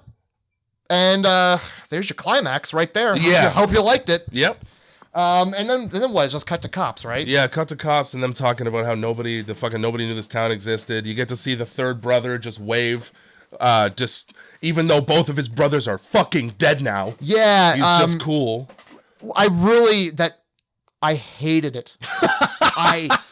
Because it didn't need to be in the movie where the police get the cop. He gets a call over the radio. He's like, hey, the doctor had 3 kids, not 2, you fucking idiot. And then they're like, oh, well, who's that? And then it's him. Pan over to fucking Smiley Magoo. Hello. It certainly is real good at smiling for how no teeth he's got. And then that's where you're like, oh, no, number 2's coming. Oh, the twist. I don't think they ever made it. No, they didn't. That's what pissed me off. I'm like, what was that for? Oh, cool. It was to wrap everything up neatly. What? But like, Fisherman's not. Being like, oh yeah, there's another brother. He just wasn't in the movie. Yeah, there was no need to have that part at all of the movie. You could have, that Smiley McGee could have just been like, hello, just goodbye. a weird hillbilly who dropped him off at the town, and that's the end of his character. Yeah, it would have suffered none. Just smiling like he knows something. Yeah. And my cat agrees. That's the movie. Yeah, everyone. House of Wax really just comes to a close in a hurry. They really try and wrap it up the way I wrap Christmas presents, which is I don't give a fuck. You just ham fist. You're gonna pull it apart anyway. I'm just gonna Who gives a fuck how neat it looks? It's getting ripped by a child regardless. Everything's falling apart here. That's my phone. 7 out of 10. 7 out of 10. Hard 7. Despite all the things that we just bitched about, which plenty. Yeah. Still enjoyable film for me. Oh, honestly, you know what? 7 out of 10 for me too. It wasn't bad. Wasn't like wicked awesome. I would probably watch it again. But also it was cool because I haven't seen it for a while, so it was at least something new. It seemed new at the moment. Yeah. And I was just like, fresh stuff finally. Sure. So yeah, it was refreshing. I enjoyed it. 7 out of 10. Which brings us to the next portion of our podcast where I give you choices that are on my phone because I did them at work today. Well, that's good. Again, punctual. I couldn't give you 3. I have to give you 4. Okay. 3 are themes for the movie. One is just one because it's something I learned today. I did not know, but I learned something today. Okay. So, your themes. You got suspicious siblings. you've got Wax. Well, there has to be Wax. Oh, there has to be. And you'd be surprised how many films are actually about horror movies with Wax. Yeah, I believe you. There's at least one more. Okay. You got movies about small towns. Okay. And then you got remakes, because this movie's a fucking remake. I knew that. I did not. It's not the kind of remake where you give a shit, because the original movie is from like 1938. Yeah. Who cares? Oh, yeah, no, for sure. Who cares? Why did you remake this? So I know that Suspicious Siblings is Orphan. Nope. It's not. It's not. Well, that would have been a great example. For some reason, on this list of movies, there is another one with Wax. That doesn't make any fucking sense to me, but... There's at least 2 movies about Wax that are horror movies. And what was the third? The third was Small Towns. Small Towns, which I think we've done a bunch of small town movies. We might have. So I'm gonna skip on that. Okay, that's probably a good idea. You know what? In keeping with the theme of the title, as a matter of fact, I'm gonna change my mind on the fly here, and I'm gonna go with Suspicious Siblings. Thank you. Yep. Thank you so much. Oh, why is that? Because I know in my heart of heart, yeah, that's the important part. That this movie about Wax is not one that I've seen. Okay. And I didn't even watch the trailer for it. Okay. You were worried about another Winter Beast scenario. It's from like the 70s or 80s, and it fucking would have been. So you picked Suspicious Siblings? Yes. Which makes me happy because I am so excited to do Mama. Oh, thank you. Yes. So am I, as it turns out. So we got Mama for Suspicious Siblings. Mm-hmm. Look, Wax. There's a movie called Waxwork. Oh, that sounds like shit. Yeah, it's a movie about a wax museum, a traveling wax museum that steals kids. Okay. So we got Small Towns, which is Children of the Corn. Okay. I feel like I don't know. Similar. Similar in tone, I would say. Yeah, I don't know if we would enjoy that one so much. I think it's probably worth noting that most Stephen King movies from the 80s and 70s are not even remotely scary in the slightest. No, but they are horrors. Sure. If IMDb is going to call it a horror, I'm putting it on the list. The most horrifying thing about Children of the Corn is the fucking ginger's giant mouth. He's got the biggest mouth in the fucking Western Hemisphere. Yeah, that's pretty... I mean, just the fact that he's a ginger. Yeah, also that. And he's in corn? Fuck that. Yeah. Stay out of my corn. And then for remakes, we had Poltergeist. Oh, okay. Which I was just like, hey, a ghost movie. Sure. I want you to know that at my friend Joe's place yesterday, at the time of recording this, we watched Thanksgiving. Oh, Lord. And Poltergeist. Oh, my God. And they're both better than I remember. Okay, well, I mean, maybe we might have to do a Thanksgiving special. Mm-hmm.